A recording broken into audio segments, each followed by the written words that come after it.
This is York's only local show on York's only local station. This is the Gary Sutton Show on WOYK. Listen to your show every day. It's really good. I have you guys on every morning to wake up to. Gary Sutton, mornings 6 to 9 on Sports Radio 98.9 FM and 1350 WOYK. All the things you're talking about are all things we're talking about. It's Main Street America every day. And you're getting your money's worth. You're a brilliant mind, tremendous experience. You're great for the community. The Gary Sutton Show on York's first station, WOYK. Pay no attention to that man behind the curtain. Now, broadcasting live from WOYK's downtown York studios inside Wellspan Park, here's Gary Sutton. Well, at least pay a little attention for like 3 hours, and after that, you're on your own, okay? Good morning, I'm Gary Sutton, and welcome to the Gary Sutton Show on a Monday morning, the 4th of May, 2026. May the 4th be with you.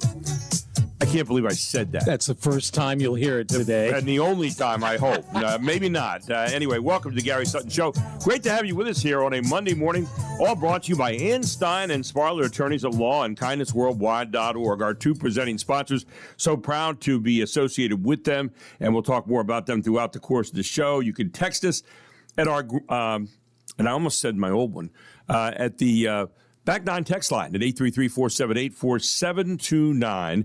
The Back 9, York's newest and busiest indoor golf installation right out there at 259A Pauline Drive in the South York Plaza. Check them out today at theback9golf.com/York-PA for summer memberships. Oh, yeah. Yeah, you know, it's too hot outside. You want to go inside and air condition, play the best course of the world. There you go. The Back 9 York. And you go to theback9golf.com/York-PA. Our question of the day today, Spirit Airlines shut down at 3 a.m. Saturday morning. They went bankrupt, ran out of money. All right. And one of the things that we had heard about last week, and it fell through at the last moment, was the government was talking about trying to bail them out. President Trump was trying to work a deal with them to bail them out, and it didn't work out. And my question this morning is, should we ever have a bailout for a company like Spirit Airlines? Are they so important to the country that we should bail out an airline? And I wanted to get your thoughts on that this morning. So go to Gary Sutton Show at Facebook. That's kind of our home place where we do everything. And you can answer that question at Gary Sutton Show on a Monday morning. Also, while you're there, take a look at I'm doing some podcasts on winning. And they're a little bit longer form, but if you're interested, and again, it's not the end word on it, but it's my thoughts on winning after a lot of years of coaching and just being around and winning not only in sports, but in life. And so take a look at that. Let me know what you think. I'd be anxious to see your comments on that as well. And so there, we got all that stuff down. You can listen to us each day at 98.9 FM, 1350 AM WOYK or 989WOYK.com on the stream. You know, we're also on Instagram, YouTube, LinkedIn. I mean, we're really hip. I mean, we're everywhere, Mark. We really are. And probably more places than you like. But anyway, it's great to be with you today here at the Gary Sutton Show. It is Star Wars Day. May the 4th be with you. For heaven's sake, it was just a movie, a TV show. No, it wasn't. It wasn't. Matter of fact, I saw yesterday the trailer for The Mandalorian and Grogu. Oh, good. And I'm telling you, it's so funny. I mean, it's action-packed. Yeah. You know, and a lot of people like Pedro Pascal. He's the Mandalorian. And of course, the key with the Mandalorian is he's got his helmet on. Well, you can't see it's Pedro Pascal. So obviously they have to make him take the helmet off. Right. And they do. And ladies it's like Pedro that. Pascal. Exactly. Yeah. Who I don't even know. I mean, you would know him if you saw him. And Grogu, of course, is Baby Yoda. Oh, good. Yeah. That's Grogu. Mm-hmm. And he... the fact that we're even saying that name on this show is... But it's kind of funny because Mandalorian Pedro, is always telling Gro, "Don't touch the buttons." He's Okay. he's like a. It's like you always tell me. Every parent, yes. Yeah, don't touch the button, Gary. Just keep your hands away. It's the kind of things that every parent has said to a child. Right. That's what he says to Every Grogu. producer has said to his, yeah. And Grogu he'll look down like a little child. Remember that? You ever see that meme of the boy Right. where they say, "Don't touch that," and he goes, touching it. I'm touching it. and he starts crying. It's just, without the crying. Right, exactly. Very nice. 6 days to Mother's Day, 18 days until Memorial Day weekend. Oh. Tomorrow's Teacher Appreciation Day for that, whatever that's worth. I don't know why we would mention that, but we did. But with that, we turn in to Mark McKenzie here this morning. All kinds of things. International Firefighters Day. And hats off to those people, huh? My daughter is a firefighter. Oh, yes, right, with the Lafayette. Yeah. Mm-hmm. Renewal Day. What did it's just it's one of these things where that has a wide. They want you to renew yourself. It's spring. Okay. It's a anti-bullying day. Anti-bullying day should be every day, by the way. True.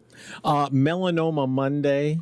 Wow. Yes, National Weather Observers Day. I observe the weather all the time. Every single day. But although I'm not an official member. It is World Give Day. It's going to be that kind of week, is That's it? right. Okay, yeah. World Give Day. Again, should be every day. Yes, and it's just to give back. And we talk about kindness, and that's one of the things that we believe in all the time. Sure. Or if someone treats you mean, get even. No. In the wake, is that maybe I missed the point on that? Yeah. Okay. All right. In the wake of kindness, it is International Respect for Chickens Day. See, that's not technically a food holiday. Well, no. I mean, respect for Chickens Day. I'm not sure what we do there. Me neither. Other than stop by KFC. Have a leg? Yes. Yeah, I don't know. Thanks. Breast, wing. I'm a wingman. Chick-fil-A, here we come. And it's National Orange Juice Day. Okay. I like orange juice. I used to like orange juice. Do you like it pulpy or do you like it pulpy? Clear? Yes. Yeah, I do too. Like that's the only way to really drink it. Yeah, the fruit. You want the fruit. Yes, absolutely. you don't want it convoluted and all No that question kind of about stuff. Let's move along. And there are, just to let you know, there are dozens and dozens of things associated with each day that we do here. And I curate all of those. Curate? Well, I like how you said that. Throw in that word. But I look at all of them, and I can't include everything that I think is interesting. So these are just the tip top. A smattering. Yes. For example, on this date in 1471, it's the Battle of Tewkesbury. Not the one in Connecticut. Right. This is the one in England. Correct. Now, this was the final battle. And this is important to the final battle. To people on both sides of the Susquehanna, only from the perspective of your previous namesakes. Mm-hmm. This was the final battle between the houses of Lancaster and York. Mm-hmm. And the Prince of Wales, Edward of Westminster, died, and then King Edward IV returned to his throne, restoring political stability. Yeah. For a little while. Mm-hmm. So a house, I remember in school, I think it was elementary, 6th grade, I think, or maybe 7th. They asked me to, I had to do a report on something, and they said, well, you're going to have the War of the Roses. And what do you know? For 40 years of my life, more than that, I've worked in York, and I've lived in Lancaster. There you go. So you did your part. It's just kind of weird how things work out. On this date, 1626, Peter Minuet becomes the Director General of New Netherlands. You know where New Netherlands is? New York. Yes. Yeah. Manhattan. New York. That's where he Wasn't Peter Minuet the one that talk about a great deal? Wasn't he one that negotiated the thing with the Indians? That's it. $27 worth of beads and stuff to buy Manhattan. Mm-hmm. Yeah, there you go. On this date, 1776, we know that America had declared, independence from Great Britain. Right. You know what Rhode Island did too? On this date? Yeah. Rhode Island declared independence from Great Britain. That's why today is Rhode Island Independence Day. Yeah. Yeah, I just thought that was kind I of. think that's very good. That's your home of state, right? Yeah, well, it's my parents' home state. Yeah. On this date, 1878, Thomas Edison's phonograph shown for the first time. This was at the Grand Opera House in New York City. I don't think anybody was going to confuse recording back then No. with live performances. But No. moving on. The scratchiness of the sound would have been very Yes, noticeable. one of those fateful meetings. It was 1904 on this date, May 4th. This guy named Charlie met this guy, Henry. And they met in a hotel, and they went on later to form a company together. And that company? Charlie and Henry. Yes. Sears and Roebuck? Rolls-Royce. Rolls-Royce. Wow. Okay. Yes, Yeah. Charles Rolls and Henry Royce. On this date, also 1904, the United States began construction of the Panama Canal. It took years. Yeah, it did. Years. And a lot of dead people died Yes, from that's for sure. disease. 1932, on this date, Al Capone, famous criminal, enters the Atlanta penitentiary, but not convicted of any violent crime. Tax evasion, wasn't it? Yeah, income tax evasion. Yep. On this date, let's skip ahead to 1965. San Francisco Giants' Willie Mays hit his 512th career home run. That broke Mel Ott's 29-year-old National League record. A lot of people thought some of those earlier records would never be broken, and Willie Mays was one heck of a player. The stories I hear about him are just amazing. was unbelievable. Yes, he really was. On this date, 1979, Margaret Thatcher becomes the first woman to be elected prime minister of the United Kingdom. Iron Lady. That's what they called her. On this date, I saw this, and I just had to mention this. Go ahead. Because on this date in 1984, Dave Kingman hit a fly ball in the Metrodome, and it didn't come down. That's great. Out in They're Minnesota. like, wait, what? Yeah, and I'm like looking up. It's like, why didn't it come down? It got stuck in the ceiling. Wonder what you do with that. Yeah, really. Yeah. Is that a home run? Oh, what the heck? Just give the home run. Yeah, Let's go. And on this date in 2024, so just a couple of years ago, the largest concert of Madonna's career as she ends her Celebration World Tour with a free concert at the Copacabana Beach in Rio de Janeiro. Goodness, Brazil. Easy for you to say. Really? How many people do you think were at that free concert? I don't know. This is staggering.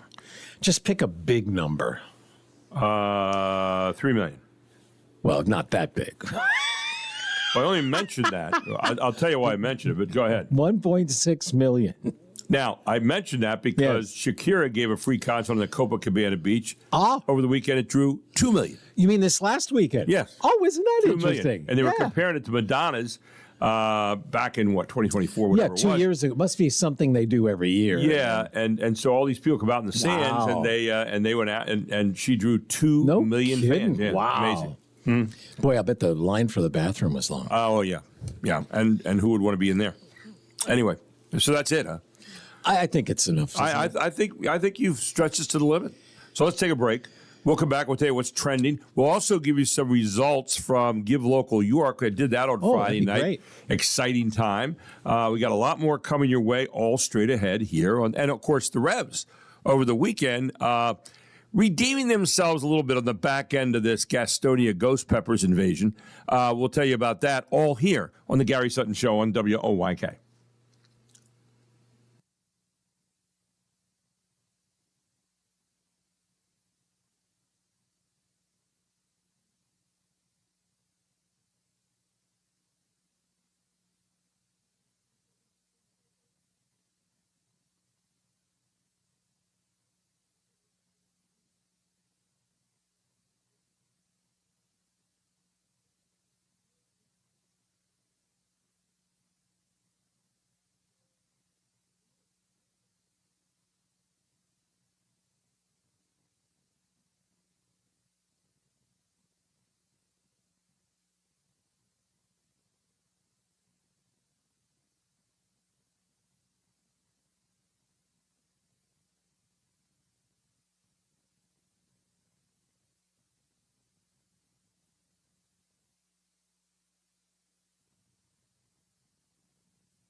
Here's Ray, who's had a tough series. He's looking to break out.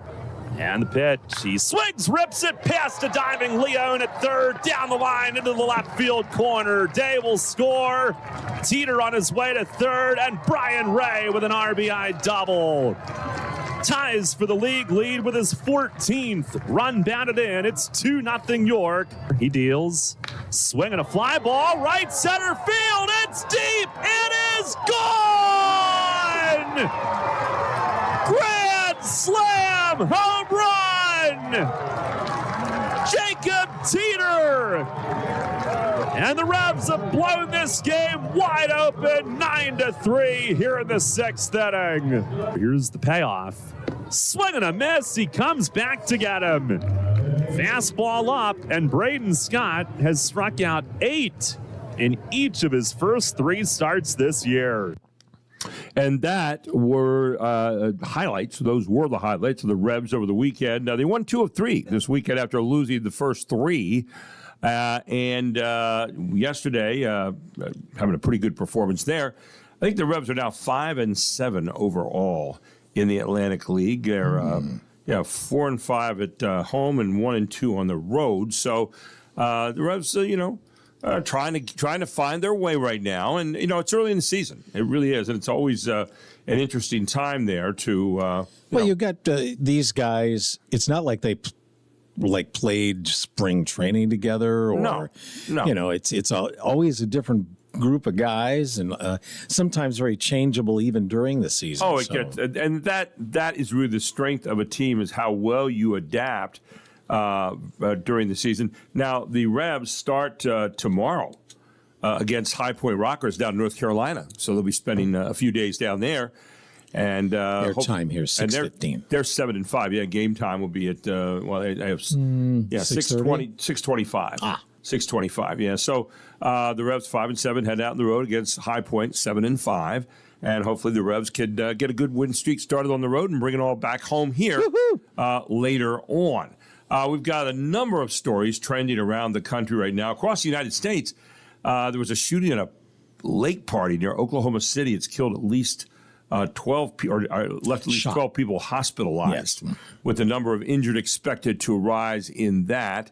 We also have the hantavirus cruise ship outbreak, where we hear about these from time to time. A suspected outbreak of the rare rodent-borne hantavirus on a cruise ship in the Atlantic has resulted in 3 deaths, with others seriously ill, according to the World Health Organization. So that's causing a bit of tension. You go on vacation, you're expected to just eat like a pig and go up to the buffet. Yes, exactly. And then now, next thing you know, you're dead. Yeah. So there you go. And rodent-borne disease, which tells you who's on board that ship with you. They're always with us, aren't they? Oh, they are. They are. The Middle East tensions, Strait of Hormuz. The president announced that the U.S. will begin guiding ships through the Strait of Hormuz, with Iran threatening retaliation if foreign forces approach. They're also talking about Iran wants the end of the war in 30 days, and the president considering their proposal right now. We'll see how that all goes. We have Rudy Giuliani in the hospital. America's mayor, he was called during 9/11, and he's in critical condition but stable in a Florida hospital right now, according to his spokesperson. The big story over the weekend was Spirit Airlines shutting down. That's the question I had this morning. President was talking about trying to bail them out last week. And my question is there ever a time to bail out a company? Are they so important to us? I'm of the old school where if you can't sink or swim on your own, or if you can't swim on your own, you sink. And someone else is going to buy you up anyway. Remember U.S. Air? I mean, we buy up the inventory of planes and we put them back out under another name and all that. What was really weird about this, Mark, they stopped at 3 a.m. on Saturday morning. Now, the problem is they've left pilots of the airline stranded at various places. They're in the middle of round trips. People are at a certain place with half their tickets spent. I'm shocked. Oh, I know. But the idea is, if you have a contract with someone, shouldn't you have to honor that? I mean, if they had all these billions of dollars in debt, I know they were like $8 billion in debt the other year. So sue me. Yeah, but the point is, shouldn't you have to fulfill your contract? If you said, all right, I've got a flight 2 or 3 weeks out, you have a chance to make other arrangements. But when you're in the midst of the working flight going on, the one pilot landed. They had 22 people on board and found out he was unemployed. He comes down. He said, "I'm 60 years old. I guess I'm going to probably retire." But he said, "I found out I'm unemployed when I landed." But I was doing a show, doing my final show, WBAL in Baltimore on Saturday. I'm not doing that anymore. And we were talking about BWI. And BWI was sending out things, don't come to the airport because there's nobody here for Spirit. There was no customer help there or any of that kind of stuff, customer assistance. The planes weren't there, ready to be loaded, nothing. And they just stopped. They said, we're going to give you refunds later on, but we're not going to help you out right now. We got no customer help. That whole kind of thing. So it was kind of I guess I'm not totally shocked, but I am in the sense that you didn't give any real notice of that. People knew they were in trouble. I was never a big Spirit fan anyway. I had a one canceled during COVID, and they were awful. And I thought, okay, that's the last time I'll ever fly. But you just had, I think it was a poll last week or the week before that said they were number one on the hate list.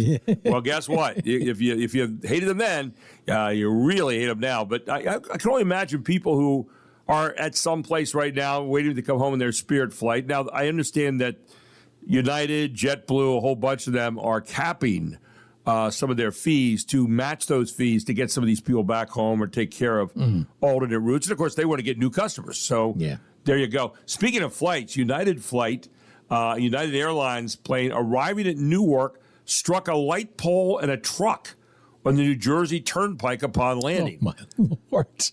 I know that area. Yeah. And so you struck a light pole and a truck. Right over. Yeah. And a guy, and according to all that were there, the pilot said, whoops.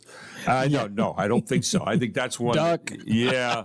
The president announced another tariff on the European Union over the weekend on cars and trucks, 25% tariff, which kind of blends in the background anymore because we've heard that so much over the last year or so, claiming the EU is not complying with trade deals. One of the other stories this morning, 1,500 beagles were rescued. Thousands of beagles are being released from a research facility to new homes, which is, if you want to have a feel-good story this morning, there it is.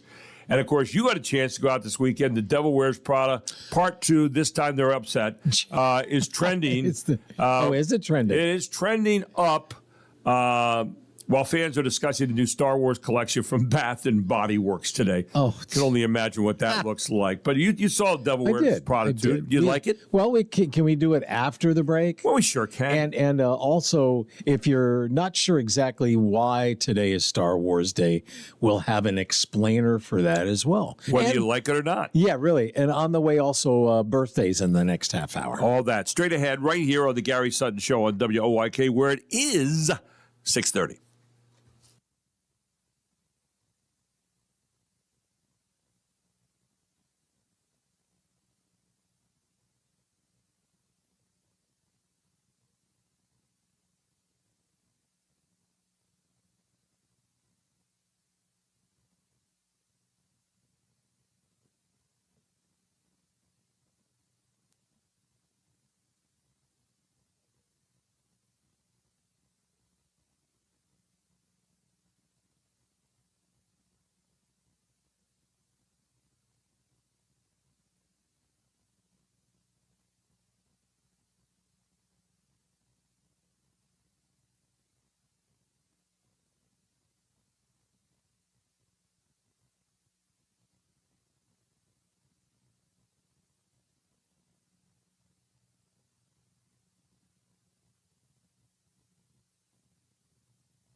And welcome back to the Gary Sutton Show here on a Monday morning. It is the 4th of May, 2025. Make that 26, rather, because it's 26. And I almost lost my mind there. Anyway, great to have you in here on a Monday morning. And Mark McKenzie, with you were going to tell me something there that I did not know. Which is could cover a plethora of things, but yeah. Well, that's true. you. Yeah, Star Wars. Why? You were supposed to say you're being too tough for yourself, Gary. You're doing a lot of stuff. Well, I'm busy. You could have said that. I could have said that. You're but perusing. Let's do this first, and then I want to hear about Friday. Okay. Star Wars Day is today. Why is that? A long time ago, in a galaxy far, far away, a franchise was born. May the 4th, as Star Wars fans know it, is finally here, where all things Star Wars are celebrated around the world. LEGO kicked off the event on Friday with the launch of its 1809-piece UCS Mandalorian N1 Starfighter in IMAX theaters for today only. A 25-minute preview of Star Wars The Mandalorian and Grogu. Then it will be released officially May 22nd. While over on StarWars.com, you can celebrate with the kids by whipping up some dinner celebrations fit for a Wookiee. Michelle Polino, Fox News. Oh, my gosh. Can you imagine the Wookiee and having to memorize those lines? Yeah, it takes a lot of method. You didn't. Your elocution was not that good on that. Yes. Try it again. Yeah. Oh my. Anyway. Yeah. So what about Friday? Well, Friday night was fun. I tell you what. I've never been over to the Keystone Kid Space, which is right across the river here, in what I call the old Armory. And man, do they have stuff going on over there. It's really cool. But we had a rally there on Friday night from 5 to 7. I was getting them warmed up, and then at 7 o'clock, the 24 hours of giving here in New York ended. My good friend Carmine Pantano, who'll be on later on this morning, we'll talk about this a little bit more. Is he nuts? I mean, he has more fun, but he was stirring up the crowd, and I was helping to stir up the crowd, and we were doing announcements and talking to people. And at 7 o'clock, everybody came together in the back room of the Keystone Kid Space to see if we would hit the records that they were looking for this year in the 24 hours of giving. Check this out. They have never hit 13,000 donors. That's one of the things that you heard Lisa talk about last week from Give Local York, which she was on. They hit 13,985 donors. 13,985. 324 different organizations were helped. Wow. And right at the end, 6 million. They were looking to get 6 million. $6,104,565 raised for all of these various groups. You might say, Gary, who were the leaders in these groups? Well, I'll give you the top 5 in the total amount raised. At the top was the York County Food Bank at $218,960. Human Life Services was second at $206,223. They're always up there every year. York County SPCA was third at $171,003. Jessica and Friends Community, we interviewed their person here on the air, $137,121. And LifePath, who we also talk each week to, LifePath Christian Ministries, $121,194. And the other one that was in the $100,000 area was Catalasso Family Health Center. They were number 6. Number 7 was York County History Center, got $98,523. So pretty good job there. York County Food Bank obviously led an amount of donors at 385. Human Life Services, 328. York County SPCA, 1,084. So they were in there pretty well. And so it was a great success. And hats off to all the good people who helped out there. It was just a great night to celebrate York and to celebrate giving here in York and York County, and proving once again we are a very giving community. Congratulations. That's a heck of a thing to hit both of those marks. Very impressive. Tip of the hat to all involved, especially the donors and the groups and the organizers. Yep. Now, trending locally here. Oh, yes. We have a homicide investigation in New York City right now. Police are investigating a fatal shooting that occurred early Friday morning on the 200 block of South Hartley Street. Now, the victim, a 31-year-old male, was pronounced dead at the scene, and police are searching for 26-year-old Angelica Caraballo as a person of interest. When you're a person of interest, it's probably normally not a good thing to be labeled that, and so they're looking for her Right now, there's an arson investigation going on in Hanover. Police are investigating a suspected arson that occurred around 2:19 a.m. on Friday. On the first block of Hollywood Avenue, the fire damaged a garage and a vehicle, so arson suspected. Seven Valleys Bridge repair is completed. Work has been completed on the historic Seven Valleys Railroad Bridge in York County. Now, you'll know that bridge because that's what's always being hit. Somebody can't measure, all right? Yes. Stop hitting the bridge, will you please? That one and the one up on Queen Street on Route 83, they seem to hit those two bridges a lot. If you've ever gone to that little bridge down there in Seven Valleys, next to the Seven Valleys Yeah, it's one of those Tavern. older ones. Yeah, and they just keep whacking it. And stop it. Quit doing it. You have a big truck, you can't get under it. It's what happens.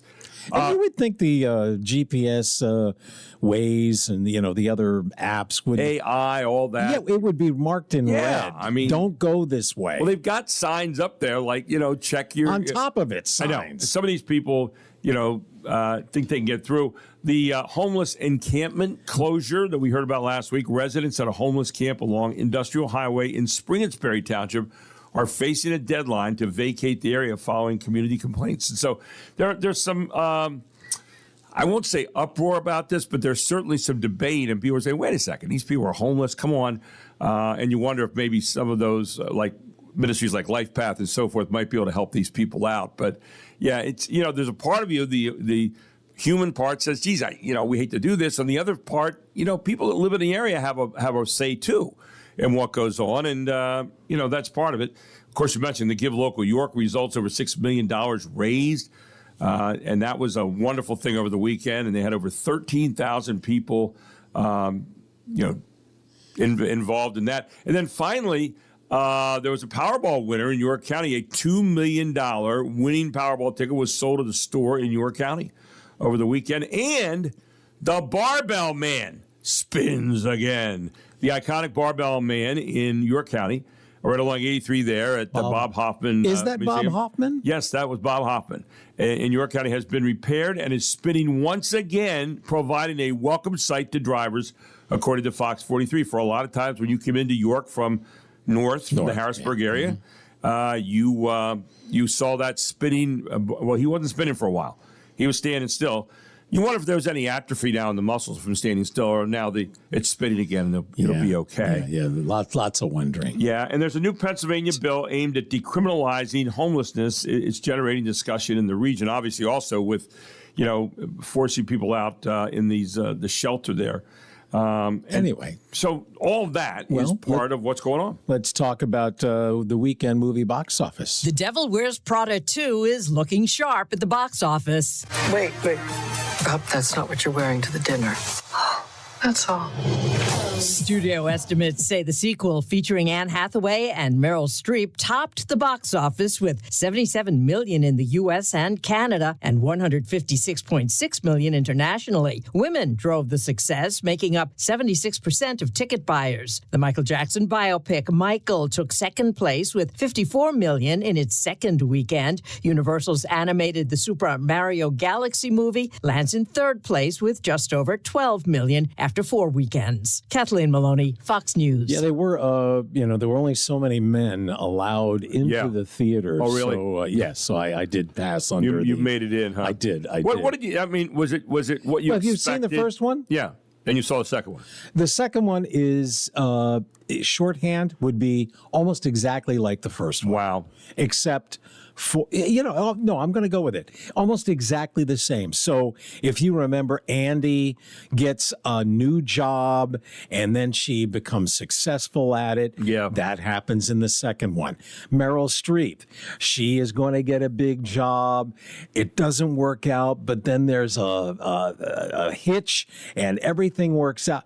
That happens. Okay. She meets a guy, and Andy meets a guy, and of course they seem to hit it off. Yeah. But then there's a little disagreement, and it's over. But then they get back together. Yes, that happens. Wow. So it's just about everything that happened in the first one happens in the second one, and I think in some manifestation. Yeah, and I think that when you think about sequels, isn't really that what you want, right? It's what you are hoping for. You want more of the same. Well, but when you explained it to me before, you don't like what's a predictable good ending. Well, I didn't know. Yes, I mean, I didn't know it at the time. You're kind of like surprised me a little bit. Yeah, well, and it was a surprise in the telling of the second version, because at one point something's supposed to happen, it doesn't happen, and boom, what is going to happen here?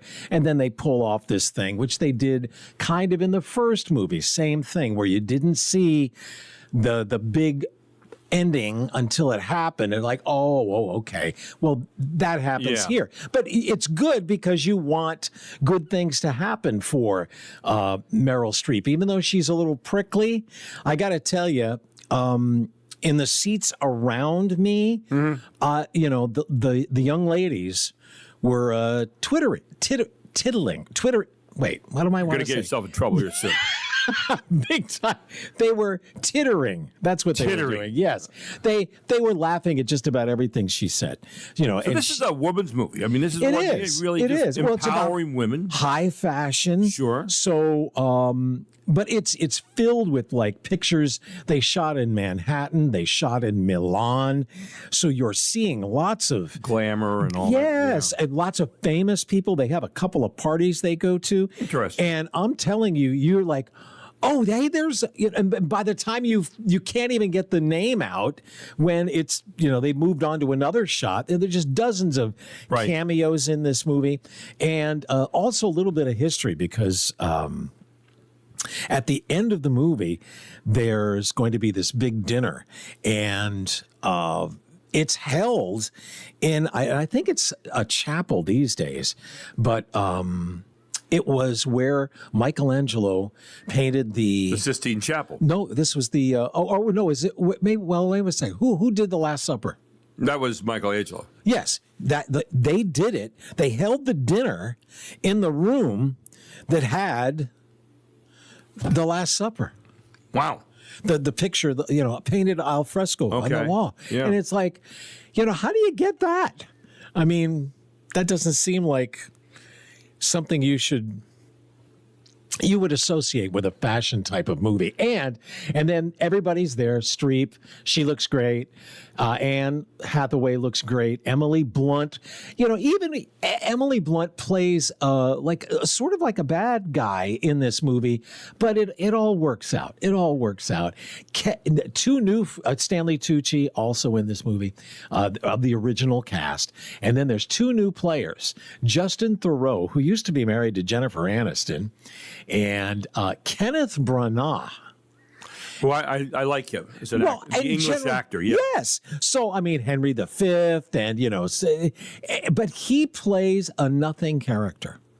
I don't know why he took this movie, because he is Meryl Streep's husband. Maybe he needed the money. And he doesn't do anything in this movie. I could not. I was like, wow. Honey, we're down to our last $5 million. Do you think I ought to take this part? Yeah. Maybe. But it was entertaining, and I could see why it was the number one movie of the weekend. Yeah. So there you go. You have all that over the weekend, and a lot of buzz around that movie. And one of the big buzzes that's going on right now, gas prices set a new all-time record. I mean, if you filled up your tank this weekend, chances are you did a double take at the gas pump. Especially if you filled with any diesel anywhere, Yes. $6 a gallon. Oh, my Lord. Or maybe it was a spit take if you enjoyed some gourmet gas station coffee at the time. And, what? But according to AAA, the national gas price average was $4.44 a gallon for regular.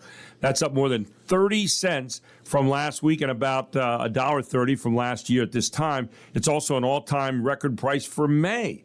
Well, we set a new record. It's hard to say, but gas prices are climbing fast. The highest average price was set in June of 2022 in the wake of Russia's invasion of Ukraine. You remember that.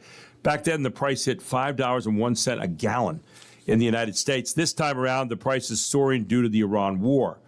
On Friday, President Trump acknowledged that everyday Americans are really feeling it in their wallets, at least for gas. He said gasoline is high, other prices are way down, but gasoline's high. Now, the other week he said, it's not that bad. Guess what? Now I think some people, he's looked at the polls, and some people would hit his ear and say, Mr. President, it's pretty bad. And Transportation Secretary Sean Duffy, who is like Donnie Damper, promised, quote, immediate relief once the war is over, but it's unclear when that's going to be. So thanks so much for that. But anyway, even though the average is $4.44, some states have higher or lower prices than others and all that stuff. But there you go. Got birthdays coming up around the corner. Just after this on the Gary Sutton Show on WOYK, where it is 6:48 on a Monday morning.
If you wonder how long I'll be faithful, but just listen to how this song ends.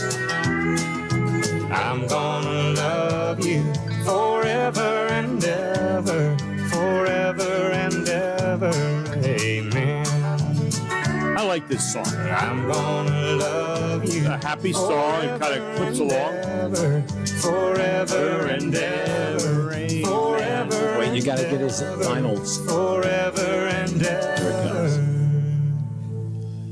Amen. Good song. Yeah. Randy Travis there, and his signature song. There you go. Still kind of recovering from a stroke he had a few years ago, but he is 67 today. Okay. Lance Bass from the group NSYNC is 47 today. Erin Andrews, you see her on ESPN coverage, and also, isn't she on Dancing with the Stars? She is. Was. She was. I don't know if she still is, but I believe neither. she was for a while. She's 48. Yeah. What? Two more. Will Arnett is 56. And this guy was actually in Devil Wears Prada 2. He was in doing one of those cameos in one of the party scenes. Rory McIlroy, his birthday today, he's 37. Rory McIlroy, the golfer? He was in the movie. Really? Yeah. Matter of fact, I pointed it out to And how old Ted. is he now? He's 37. He was there with his wife, as a matter of Oh, fact. that is really cool. Yeah. Yeah. Rory McIlroy, who, anyway. Masters winner. This guy isn't a criminal mastermind, but I'd love it if someone made a movie about him so I could figure out what he was thinking. Now, we mentioned this story last week, and it was around, but no one talked a whole lot about it. A 23-year-old former Chick-fil-A employee in Texas named Kayshawn Jones has finally been arrested after a really bizarre scheme involving mac and cheese that he executed back in November. Now, I think you mentioned this story last week, Mark, but Kayshawn was seen on security footage sneaking back behind the counter, ringing up around 800 mac and cheese tray orders, and then refunding them to his personal cards for around $80,000. Chick-fil-A is always packed, but somehow he pulled this off in street clothes without anyone stopping him. He might have known when to strike because he used to work at that Chick-fil-A but was fired the month before. There aren't a lot of details on how he pulled it off or why he thought he might even get away with it. Really? But the managers noticed a loss of $80,000 in mac and cheese returns, looked at the video, and reported the theft. The police launched an investigation, and apparently it took them 5 months to track him down. He faces multiple felony charges, including property theft, money laundering, and evading arrest. And all from his mac and cheese caper here, so to speak. You know, I mean, that's grand theft, isn't it? Oh, yeah. I mean, or not so grand theft, depending on how you look at it. All right. So this story is particular to Pennsylvania, and it has to do with, you remember the Rocky statue? Oh, yeah. Yeah. Yeah, I saw this. The famous Rocky Balboa statue, once viewed by some as just a Hollywood prop, is now part of a new exhibit at the Philadelphia Museum of Art. After years of debate over whether Rocky belonged there, his bronze likeness is finally being embraced as a true Philadelphia icon. Museum official Louis Marchesano says that recognition comes with a new exhibit titled Rising Up, Rocky and the Making of Monuments. So it's only in the last couple of years that we decided to tackle the statue and think about it as a work of art that has a context and a history. The new exhibit is now open to the public through August 2nd. Matt Murphy, Fox News. What do you think? It was the brainchild of a guy named Paul Farber, who you just heard speaking there, who spent years exploring the meaning of the statue and public monuments, including through his NPR broadcast before bringing the conversation into the museum. And I guess the exhibition spans more than 2,000 years of boxing imagery, tracing a thread of human struggle that Louis Marchesano, the museum's deputy director of curatorial affairs and conservation, wow, say that 5 times real fast, Rocky, and helps explain Rocky's enduring pull. But there is something about the statue. And in all the Rocky movies, every now and then, remember they're dedicating the statue to him in the one movie, I think it was Rocky III. And does it look like a really good statue? It kind of looks like a homemade kind of thing. Well, it's okay. I mean, it's all right. And you think about Rocky, he was kind of a homemade character. It's not a Leroy Neiman. No. Yeah. But, that's painting. This Marchesano guy said, by the way, the museum has had, and I hate to say this, no pub related, a rocky relationship with the statue. Yeah, it was inside, it was outside. I think it was outside the Spectrum for a while or something. But, so they do have it up now. But I think for most people, it goes along with Rocky. And according to the Philadelphia Visitor Center, about 4 million people visit the steps each year, rivaling the nearby Liberty Bell in annual foot traffic. How many do you think have their hands raised above their heads? Oh, I'm sure they do. And how many run down the boulevard there? But I read here this guy, David Muller, a wrestling coach from France, who recently brought his students to the steps, said he thinks Balboa's trials and travails are, quote, good for the next generation that people can relate to. Yeah, it's not real. No, it was a movie. It's kind of like Star Wars. It was a movie. That was it. But, but the point was, yo, Adrian, my statue's up for good. How did you sleep? How did I sleep? Yeah. Oh, I slept pretty well last night. Did you? Okay. Yeah, why? Why do you ask? Well, because a large share of American adults aren't getting the recommended 7 to 9 hours of sleep, and health experts say a few common habits could be to blame. Using your phone or watching TV right before bed is one of them. The blue light from the screens can suppress melatonin, making it harder to fall and stay asleep. Experts suggest cutting off screen time about an hour before turning in. Late night eating or intense exercise can also interfere with sleep for some people, especially close to bedtime. And then there's something called social jet lag, when you stay up later on weekends and then struggle to adjust back during the week. Doctors say keeping a consistent sleep schedule can help improve both the quality and duration of your rest. Gianna Gelosi, Fox News. Good luck. Yeah, and finally, there were 2 dogs in Sydney, Australia, that were stuck on a narrow ledge nearly 13 stories above the ground. Elby, a 2-year-old Jack Russell, disappeared after slipping through a tight gap on a balcony at an apartment building in DY area of Sydney's northern beaches. At first, her family had no idea what happened, and then they looked up. Stuck on a ledge 13 stories above the street. Oh, my. The tiny dog somehow survived 2 days without food or water. But soon firefighters arrived to attempt the delicate rescue as nervous residents and onlookers gathered below, and they did it. They saved him. So after 20 tense minutes, they worked to safely free the trapped dog before finally lifting Elby through an apartment window to safety. So there you go. Coming up next, Congressman Scott Perry, right here on the Gary Sutton Show at 7:05. But first, news at the top of the hour. WOYK news time is 7 o'clock.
This is York's only local show on York's only local station. This is the Gary Sutton Show on WOYK. Listen to your show every day. It's really good. I have you guys on every morning to wake up to. Gary Sutton, mornings 6 to 9 on Sports Radio 98.9 FM and 1350 WOYK. All the things you're talking about are all things we're talking about. It's Main Street America every day. And you're getting your money's worth. You're a brilliant mind, tremendous experience. You're great for the community. The Gary Sutton Show on York's first station, WOYK. Do or do not.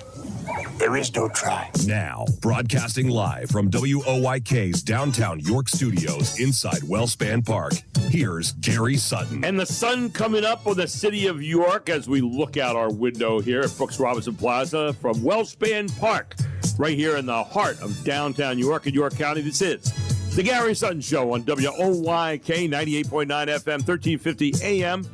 Brought to you by our presenting sponsors, Ann Stein and Sparler, attorneys at law. They've been around since 1937. And they focus on things we all need at some point in time: estate planning, estate administration, things that Main Street Yorkers have to do at some point in time. Well, they've been doing it for a whole lot of years here, helping people out. Family law, business law, elder law, municipal law, military law. They do it all. Ann Stein and Sparler, attorneys at law. We'll hear this morning later on from Andy Harrell, who's one of the lawyers over there. And they are located at 117 East Market Street right here in York, open 8:30 to 5 every single weekday. And you give them a call and tell them Gary Sutton proudly sent you at 717-846-8811 for legal help, legal representation. They are the gold standard here as far as we're concerned to get to right now. And on the other side, as our presenting sponsor, Kindness Worldwide. KindnessWorldwide.org. Kevin Smith, jet setting around the country right now, spreading kindness everywhere he goes. He was in Orlando last week. He's in San Diego today, and he is spreading the word that really kind of hit him 3 years ago on a Good Friday when his wallet was returned, and the rest is history.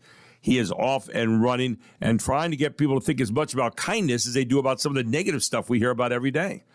And he says, why not you? Why not us? Why not right now? Be the good, see the good, go the extra mile. KindnessWorldwide.org. Our text line is open at 833-478-4729, sponsored by The Back Nine, York's newest indoor golf installation, located at 259A Pauline Drive, right out here in the South York Plaza next to Giant. And if you go to theback9golf.com/York-PA, it's a place where golf never sleeps. You will find out about some great memberships they have available for the summer, as well as memberships for any time of year. Theback9golf.com/York-PA.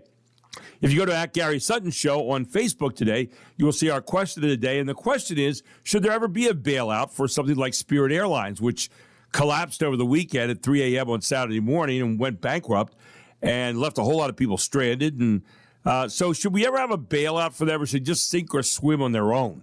That's the question. It's up today at Gary Sutton Show. You can also find us on Instagram, LinkedIn, YouTube. And if you want to listen to our show again afterward today on YouTube at WOYK, all of those are ways you can get to us here on the Gary Sutton Show. We welcome in this morning Congressman Scott Perry from the 10th Congressional District in Congress, and he is here on WOYK. Good morning, Congressman. How are you? Good morning, Gary. I'm well. Thinking about that, the whole back nine thing. I mean, when it gets cold and it's not suitable to be outside golfing, you'll be over there like every day of the week, I think. That's what I do. Yeah, that's what I do. I sneak in there. It's my solace. It's my my meditation place. So I meditate over about 200 practice balls in about an hour and a half, Congressman. So, yeah, but it's also good when it gets way too hot in the summer and you want to go inside and do some air-conditioned golf. There you go. But, yeah, we just did another whole commercial there for them, but very good. You don't get to play very much golf, do you? No, I haven't. I haven't really picked up clubs since I started this enterprise. So not only not very much, but none, zero. Yeah, and gotcha. I was no good to start, and I'm not any better now. I gotcha. Well, understandable. I mean, not if you. And there was a guy used to say, Abe Lemons. He was an old basketball coach at Oklahoma City many years ago. He said, if a guy has a good handicap in the summer on the golf course. I want to play his team in the winter because that means he's not working. So that was, right. That same kind of thing, I guess, if you're a congressman. But, one of the things that's interesting to me, one of the things that the War Powers Act of 1973 said, that after 60 days of an incursion like we have here in Iran, that the president has to come to Congress to get either further approval or, Congress is the only one that has the right to say, we declare war. Right. The president saying, well, we have a ceasefire, so that doesn't really count. A lot of people are saying, wait a second, are we playing semantic gymnastics with that, or what's going on here? What's your take on that whole argument right now? Does the president, I think it's healthy to have Congress involved here, but I wonder what your take was as being a member of that body that's being considered right now. Yeah, I don't necessarily think the ceasefire really counts in the 60 days. I mean, I haven't stared at the language. There might be something esoteric in there that would allude to that, but I think 60 days is generally seen as 60 days, and I think we ought to have a discussion about it. How the whole thing started and what the intelligence was, where we're headed, how fast we're headed there. I think that members would like to know. I certainly think the American people would like to have a deeper understanding of it, and also, as a military guy, or at least a former military guy, right. A discussion about the enemy, because we would always talk about our plans and what we were going to do and what we called branches and sequels and so on and so forth. But in that discussion, there was always a portion of the conversation where you said the enemy gets a vote. And, you have plans and you're going to do this or you're going to do that, but the enemy might not play along with you. Right. And I think in this instance, I don't think the enemy is playing along with us as when I say we expected, I think the way the president was likely briefed by the intelligence agencies, and we ought to know that. It's after the fact. I don't think we're going to give up any secrets, but we ought to know how well our intelligence agencies are doing at kind of forecasting, because let's face it, that's one of the things that we have them do is take a look at the situation and make an assessment on what our likely enemy is going to do. And I just get the feeling that some of that has not worked out the way that the president was briefed, and he made decisions on that. And it's all in an eye of getting it right. Right. Every single time, not to be critical, but just to get it right. And I think we need to know that, because let's face it, there have been some shortcomings in the past, and they have cost lives and potentially ruined lives. So we need to know if we're doing better or not, or how we can get better, and where that all stands. When you look at this region of the Middle East and Iran, which has been, the shadow over so much that's happened there for a long time, being a sponsor of terrorist groups and all that kind of stuff, how does this end from your vantage point? I mean, do we have to, and I think maybe I asked you this before, do we have to find the caches of uranium and bring them home? Do we, how do we get out of this? Because we're there. The president continues to say we've decimated every part of them and their leadership, which is true. We've decimated their facilities and their armies and so forth. And yet at the same time, even though he decimated them, this thing's kind of hanging on. And I'm sure there's a lot of things we don't understand because we're not briefed on that kind of stuff every day. But what's your thought on how this ends in the long run? Well, I think the hope was, and the hope is that it ends by the Iranian people, formerly known as the people of Persia, take control of their country, and that it probably would not look like a Western-style democracy that we're familiar with, but it wouldn't be the theocratic terrorist regime that shouts death to America, shouts death to Israel every single day, and spends all of its discretionary income on imposing that on the world, and whether it's terrorism, whether it's ballistic missiles, and certainly whether it's nuclear missiles. And then they would control kind of their own destiny, but not as a nuclear armed power, probably not something that we would love. Just remember, I mean, Saudi Arabia still, every single day while we, engage in commerce with them and meet with them and so on and so forth, they still cut people's heads off on a weekly basis for various legal infractions. So it's not a society that we're really familiar with, but it's one that doesn't necessarily threaten us. I think that's the that's kind of the end goal. And, the more that they would come towards Western democracy, the better. But we just want someone, I think, that that doesn't threaten us or our interests or the rest of the world on a daily and weekly basis, and someone who doesn't kill our service members by the thousands and things like that. That's what I think we're looking for. But even though we've decimated all the things that you've said, their leadership, their Navy, their kinetic ability generally to wage war, I mean, just like, a protest, so to speak, turned bad in the United States, one person with a Molotov cocktail, you don't have to have the whole army behind you. One person with a homemade incendiary device can change the complexity and the tone of any interaction, and that's what I think we're dealing with right now. Congressman, when you look at the gas prices that have gone up, and obviously the Strait of Hormuz being shut down has caused a lot of that, and then leading to things like, and again, they use this as the claim, Spirit Airlines going under at 3 o'clock in the morning on Saturday morning, leaving a lot of their pilots and other people stranded out there. Is there ever a time, in your opinion, I don't think I've ever asked you this, where there should be a bailout for an airline? I know we did it with car companies before, but, I've always been kind of the mind that, you sink or swim on your own here if you're a company. But are there companies that are so intertwined with the American economy that we should bail them out? Should we have, the president was talking about maybe helping to bail out Spirit. Well, that didn't go through, and Spirit has gone under, and I'm sure their inventory will get bought up by somebody else eventually. But what are your thoughts on that this morning? Well, I don't generally don't approve of those kind of things. I think I agree with Gary Sutton that you sink or swim on your own. These are private businesses. Certainly, they're integral to the United States economy. But government's job is to, in my opinion, in this regard, to create the environment for them to prosper, not to be there to catch them when they fall, because invariably things change. Industries go out of business, new ones spring up, and as innovation occurs, and so on and so forth. In this particular case, my frustration, Gary, is this: in the last administration, Spirit Airlines told the Biden administration that if they weren't allowed to merge with another competing airline, if they weren't allowed to do that they would likely go bankrupt. And the person's name is Lena Khan, disapproved of that merger. And just like you said, now these people the investors are out, the people that were waiting to travel are out, the employees, everybody's out. And again, that's a situation where I don't think we were worried about restraint of trade, like there wasn't going to be enough airlines to pick up the slack. And even if that were the reason for not allowing them to merge, now we have one less airline, so it didn't really work out so well. Yeah, they were going to merge, I believe, with Frontier, if memory serves. And so, that certainly hasn't worked out. We're going to take a break. We're going to come back. I'm going to ask you a question that I don't think I've ever asked you before. And it's going to be a general, panoramic kind of question, but I'll give you a chance to do some open field running with that when we return. Okay. Congressman Scott Perry with us for the 10th Congressional District right here on the Gary Sutton Show on WOYK. It's a Monday morning. Back with more right after this.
Fox Sports Update. Kucherov a shot. It's blocked. It's dropped out. And Montreal is bound for the second round to meet the Buffalo Sabres. That's a wrap on the first round of the Stanley Cup playoffs. The Montreal Canadiens ended the Tampa Bay Lightning season Sunday on Sportsnet with under 9 minutes to play in a 1-1 game. Alex Newhook scored the go-ahead goal for Montreal, which hung on to win 2-1 on the road and move into the second round against the Sabres. Game 1 Wednesday in Buffalo. For only the 10th time in Stanley Cup playoffs history, a game Sunday featured as many as 15 goals. Only the second time it's happened since 1994. In Denver, Game 1 of the second round between Colorado and Minnesota, an avalanche of scoring. The home team won it 9-6. Avalanche now a perfect 5-0 in this year's playoffs. Colorado blew a 3-0 lead against Minnesota and trailed Sunday 5-4 before the Avs scored 5 of the final 6 goals. NBA playoffs. Final 2 series of the first round ended Sunday. First, the Pistons completed their turnaround from 3 games to 1 down versus the Magic, eliminated Orlando 116-94. Cade Cunningham scored 32 points for Detroit, which will face Cleveland in the second round. Game 1 is tomorrow in Detroit. The Cavaliers won Game 7 against the Raptors in Cleveland, 114-102. The home team won every game in that series. Tonight, Game 1 of the second round in New York between the Knicks and the 76ers, before the Spurs and Timberwolves will open in San Antonio. NASCAR, Chase Elliott won at Texas Motor Speedway for the second time in 3 years. Elliott edged Denny Hamlin and Alex Bowman. Golf, Cameron Young, who won $4.5 million this year at the Players' Championship, picked up another $3.6 million Sunday when he won the Cadillac Championship. Tennis, world number 1 ranked Jannik Sinner won the Madrid Open for the first time, Sinner's 5th consecutive win at a Masters 1000 event. You can download the Fox Sports Podcast on Apple, Spotify, or wherever you download your favorite podcasts. I'm Jared Max. Get more on the Fox Sports app and foxsports.com. And welcome back to the Gary Sutton Show here on WOIK, back with Congressman Scott Perry from the 10th Congressional District. Congressman, I wanted to ask you kind of a panoramic question here, if I could. I don't think I've ever used the word panoramic before 7:30, but I'm going to do it this morning. You know, no one could ever fault President Trump for trying to do a lot of stuff. I think over the past year, he probably has done it at a dizzying pace. And yet, for a lot of people, I think they want exclamation points and periods at the end of the sentences, and we're left with a lot of question marks right now. And I wondered, you know, and how that, you know, with the midterm election coming up, and I know you don't govern for the elections, or we're not supposed to, but it certainly is going to affect a lot of that, where people have questions. I saw this morning the president's approval ratings down as low as they've probably been. Has he tried to do too much over the last year, or... You know, what's the answer to that question? Is it just too much, or what's your take on the whole thing? Well, I think that people, as much as they don't like the status quo, which is, you know, why you elect somebody else oftentimes, right? They also don't like disruption. They like, they like the security of knowing what's going to happen next and predictability, whether that's, you know, whether you're just going to work every day or whether you're trying to sell your house or whether you're thinking about moving. Agreed. Everybody wants that stability that's predictable, and yet when we have it, everybody's angry that they don't like the program and they want it to change.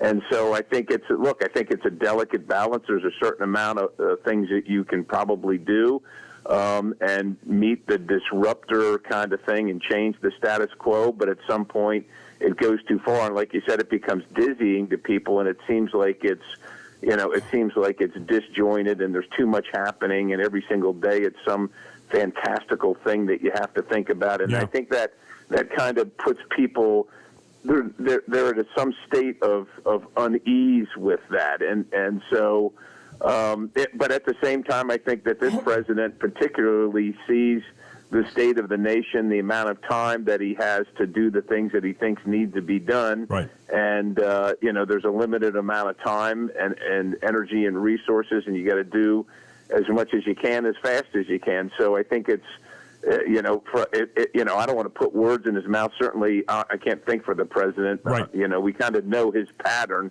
so to speak. But I think that he's probably thinking, if you were to ask him, when you look at the midterms and election prospects and that kind of thing, vis-a-vis or compared to what needs to be done, the kind of saving the republic rises to the top of the priority list more than how are the midterms going to go in his mind, and he's focused on making the changes that he thinks are necessary to get our country back on the right track. Final question: we had the House vote on the opening up of the last few things that have been shut down. The only thing I guess hanging out there is ICE.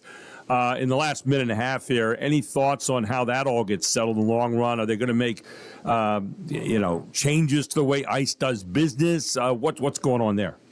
Well, this is a really poor way to govern, of course, this long-time shutdown of Homeland Security because my colleagues on the other side of the aisle just absolutely refuse to fund law enforcement in the way of ICE and border security, and this is all going to come back around someday, this whole splitting out of things that you don't like in appropriations, because I guarantee you that Gary Sutton and Scott Perry, there's some things in these appropriations bills that we don't like or not going to like, and usually you kind of take them or leave them. It's a yes or no vote. You take the whole lot. You take the bad with the good, and now the precedent has been set that you can break things out.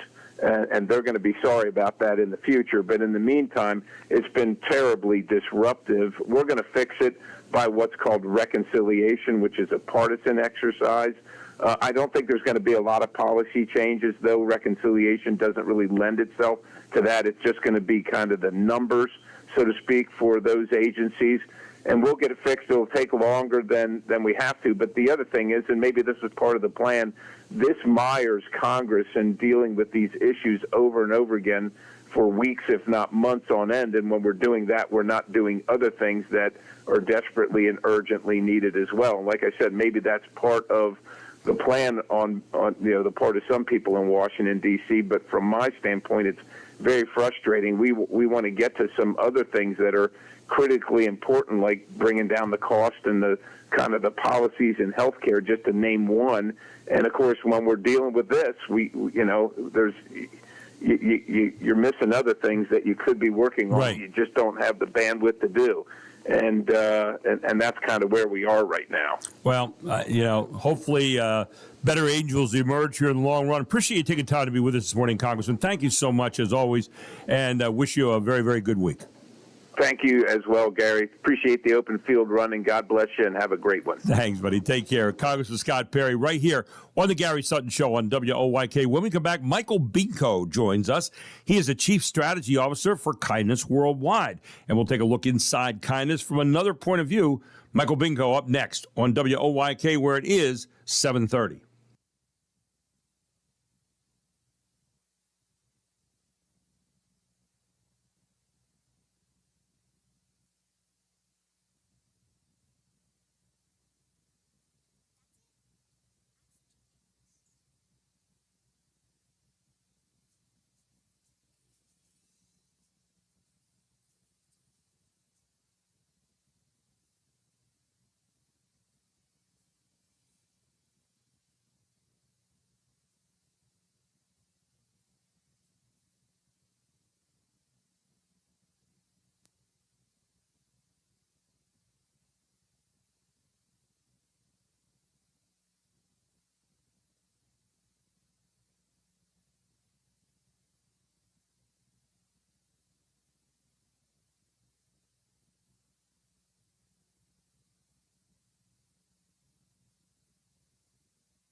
And welcome back to the Gary Sutton Show here on WOYK. It is a Monday morning.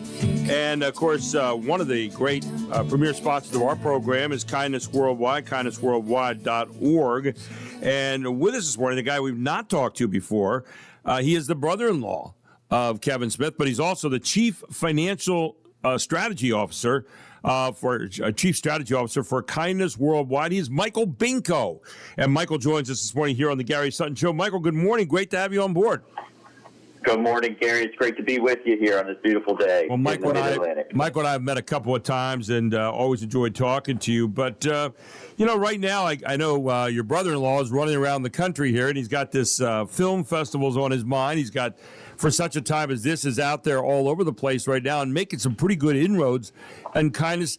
Talk about this whole kindness movement from your standpoint. You're kind of a nuts and bolts kind of guy. You've been in business for a long time. You know how all this works. But, a lot of people say sometimes, well, this kindness thing, that's nice. But it really has become a mission for a lot of people in this country. And I know you guys are marshaling forces to make it even bigger in the long run. Your take on this whole thing?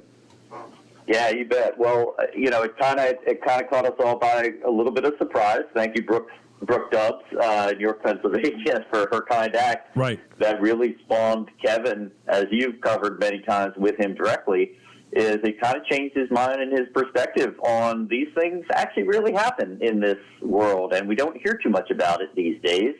The news doesn't necessarily tilt in that direction as much as it probably should, but the journey of a lifetime, as Kevin calls it, that is manifest over the last 2 years, I call it the opportunity of the moment for anybody else. And that's what we're really trying to focus on now, is creating on-ramps for individuals or organizations that really want to bring a spirit of kindness to their daily life, their interactions, or their business, their brand, the way they present in the community. And, to do that, we do need to focus a little bit, get some structure behind the movement, as we call it, because it is a movement. And the beauty of it is it's a movement that was spawned by one kind act by a wonderful woman in York, Pennsylvania. Michael, as I remember the story here, you're the guy that kind of steered Kevin in the direction. He was hit by the bug here, so to speak, when Brooke Dubs brought his wallet back. But he didn't quite know where to go with that. He said, I've got something here, but I don't quite know what to do with it. But I know that I've been infected by the kindness bug, so to speak. And you're the guy that, as the story goes, and I understand it, kind of led him to say, hey, you ought to be doing something with this. Talk about that moment. Yeah, well, guilty as charged, Gary. That was me, and Kevin. In the documentary movie that we just released that you mentioned, it's the Kevin hanging his head moment where he's like realizing the will he has to thank this young woman for doing a kind act. He had journaled about it early on about how do I do this right? How do I do this at scale? How do I make sure that she's recognized by her community, her peers, and how can those people be inspired by it? And he'd kind of written this little, journal of his perspectives on that and his intention to do Kindness Week in York as kind of the best way to thank her is to rally the community. So as I was reading that over a holiday weekend, I was sitting there and I said to Kevin, Kevin, Kindness or, Kindness York or Kindness Week York would be awesome. I'm sure the city would fall in love with that and knock it out of the park. But then I was actually looking on the internet, and I kind of was on Network Solutions, I think, checking domain names, and I said, Kevin, Kindness PA, Kindness York are available, but so is Kindness Worldwide.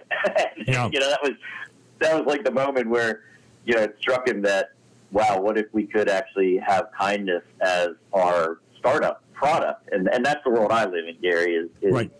Tech startups and entrepreneurship and innovation. How do you bring a new innovation to a market that might not be aware of it or ready for it? And we kind of approach it with this concept called an ecosystem model. So that's what I shared with Kevin. It's like, this is the best startup product I've ever observed, obviously. And if you approach it with communities as an ecosystem, you've got stakeholders, influencers, action-oriented individuals and organizations all you have to do is kind of give them something to grasp onto and let them run with it. So that's what we've been focused on really in the last 9 months, is focusing on the structure of the movement. Michael, you talked in the beginning and kind of going hand in hand with what you just said. You mentioned about on-ramps for businesses, and I'm really intrigued by that term. On-ramps for businesses. Put a little meat on the bone for that for us. So what does that look like? Obviously, you said that's helping to shape what this is looking like, because some people say, well, kindness, everybody's kind, but this goes beyond that into some real substance. Talk about on-ramps and this ecosystem that you're trying to create.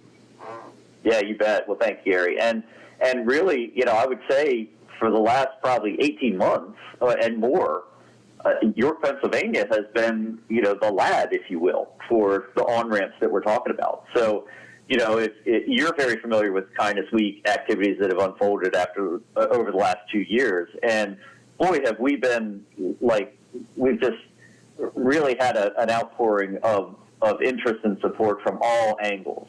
So whether it's the York SPCA and, the pathway, because animals are, as Kevin says, the glue that binds people together often, that pathway has opened up a vein of individuals and organizations that are already supporting that great cause, but also realizing that, when you see a pet and they're happy to see you, that kind moment can be viral. So that's one aspect. And, can't we get corporations to kind of allow their employees or their customers to kind of be pet involved? And then, I look at the York Police Department and, the mayor time and also Michael Muldrow kind of really accepting something that we just floated as an idea of like, hey, why doesn't the police give out kindness citations instead of parking citations one day? Right. And, Michael got in the car with a stack of kindness citations and went out and started handing them out. And that has now become probably the best on-ramp for a community at large to consider how they could bring the movement of kindness worldwide to their citizenry. How do we get this to business as usual, Michael? I mean, the idea that, okay, for the moment, that's a really cool thing. You say, well, we gave out kindness citations today, then cue the crickets after that in the world today. But I think you want to get the idea where the crickets are making noise all the time in a really positive way. And, how do we get that? Is it just one day at a time? Is it one act at a time? I know, Kevin talks about that, be the good, see the good. Go the extra mile. Yeah. So talk about that a little bit, if you would, Michael, from your vantage point. Yeah. So there's kind of a couple elements to that structure, if you will, and you know it better than anybody, Gary. I mean, the one side of it is, and I'll give you the credit. I mean, as a media representative, right? Wouldn't we like to hear, have a kind news network like KNN could be a thing, right? And maybe we'll get there one day, but it's day by day. I mean, you've popped in on this since meeting Kevin in a personal way, and the Revolution, business lead, Pack the Park, and really allowing us to host a launch event at the club there. It really does take one day at a time. It takes one individual or organization at a time, and that's a bit of a slog for a nonprofit, but. It really isn't difficult once we kind of get in front of an organization to say, how could your employees or your customers benefit from your brand being lit behind kindness? And then they start making it their own. So, would we like to have the media covering kind stories every day as a part of their segment? Yeah, we're working on that. Not going to happen right away. There's a lot of stuff going on in the world that they feel they need to cover. But I think starting with the individuals and the organizations that are pervasive in the community every day, that's probably where the meat on the bone happens. Right. And, we started with one key initiative, which was Kindness Week worldwide, and York is the epicenter. Like, that is York's export now to any other community. And I like looking at it that way, because look at all the great things that York has produced in the manufacturing line and, agriculturally and culturally as well, that other individuals and communities benefit from. Wouldn't kindness and Kindness Week be something that York should be known as the epicenter of? We're working on that too. One of the things that jumps out at me, Michael, and you're kind of a nuts and bolts guys, and you and I have chatted a couple of times. I always enjoyed listening to you because you have such great ideas and the idea of carrying this out. But I was over at the Keystone Kids Space on Friday night closing out Give Local York. And, of course, they broke all kinds of new records, over $6 million absolutely. raised, 13,000 plus people getting involved. But Kindness Worldwide was a major sponsor of that. And just seeing kindness intertwined with so much of what we're doing in the community, I think, has really helped to get people in the right frame of mind to do some of these things. And I know that sounds to some people like pie in the sky. I don't think it is. I think having that around and being out there and evident to people all the time, the word kindness, and at least if it seeps into your subconscious, you go, there's something really good right there. Your thoughts about that? I mean, you're spot on, Gary. I mean, just having that word involved in your engagement, whether it's selling a product ultimately or, attracting donations for a worthy cause, it really is, I call it the operating system that we need to kind of bake into our computers, our brains. As a tech guy, that's kind of the illusions that I make are, it's an operating system. And we're really... we're trying to take a step back from like all the on-ramps we could be bringing out. So one thing we've done over the last few years is we have toolkits and playbooks up on the Kindness Worldwide website, and a lot of them are not ours. They're folks that we found as this movement started to unfold. So, I said to Kevin, let's kind of think about the movement and maybe give it some solid structure in a small number of areas, right? So we had Kindness Week Worldwide as the main anchor and the main initiative from day one to thank Brooke, but maybe you should be thanking the people in your own community everywhere, right? Right. So that's number one. And then, the documentary film kind of happened on its own, but I'd say independently of Kindness Week. Right. But the stories and the individuals we met in York that leaned in on the movement and Kindness Week in the city really had great stories to tell, right? Mm-hmm. So Elton Cahill, and I believe you may have had him on with Kevin while he was in town in York for the screening. Right. He and the production crew at Kindness Factor International, Elia and Randy and Elgin were like, hey, there's some stories here that might make a good movie, and why don't we do a documentary? So it kind of happened organically. It's a bootstrap budgeted film, but we did that for about a year and change. And then as of, November, it was in the can, and we did the first screening in York and packed house downtown. Yep. I mean, it was awesome to see it on the marquee. You were there. A lot of great people that were, amplifying it in the city. And then we submitted it to film festivals. And sure enough, Gary, I mean, this concept of kindness struck a vein of interest and enthusiasm. And, Kevin's, he just left Florida to go to San Diego for a business trip, but he was in Florida for a red carpet walk on, a candidate for most inspirational film at a film festival. So that's, the documentary became the second pillar, and then I'll pause there. And the third pillar is something we're really excited about and is about to be unleashed on the world in a couple of weeks. And that's a K20, and we've been talking about that a lot with Kevin. Michael, great talking with you this morning. Thank you so much. A different perspective on kindness. Really appreciate it. Always look forward to talking to you. We'll do it again soon, okay, my friend? Same here, Gary. Thanks so much, and have a great week. Thanks, Michael. Appreciate it. Michael Binko, Chief Strategy Officer for Kindness Worldwide. You get it from a different perspective from him. He's a real nuts and bolts kind of guy, and giving you a perspective on kindness from a whole different vantage point. Well, when we come back, a point of law. We check in with Andrew Harold, lawyer with Einstein and Sparler Attorneys at Law. He's always got something to talk about with regard to the law that you really need to know, and he'll do that next on the Gary Sutton Show on WOYK. It is 747.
I'm going to show you how McDonald's builds a Big Mac sandwich.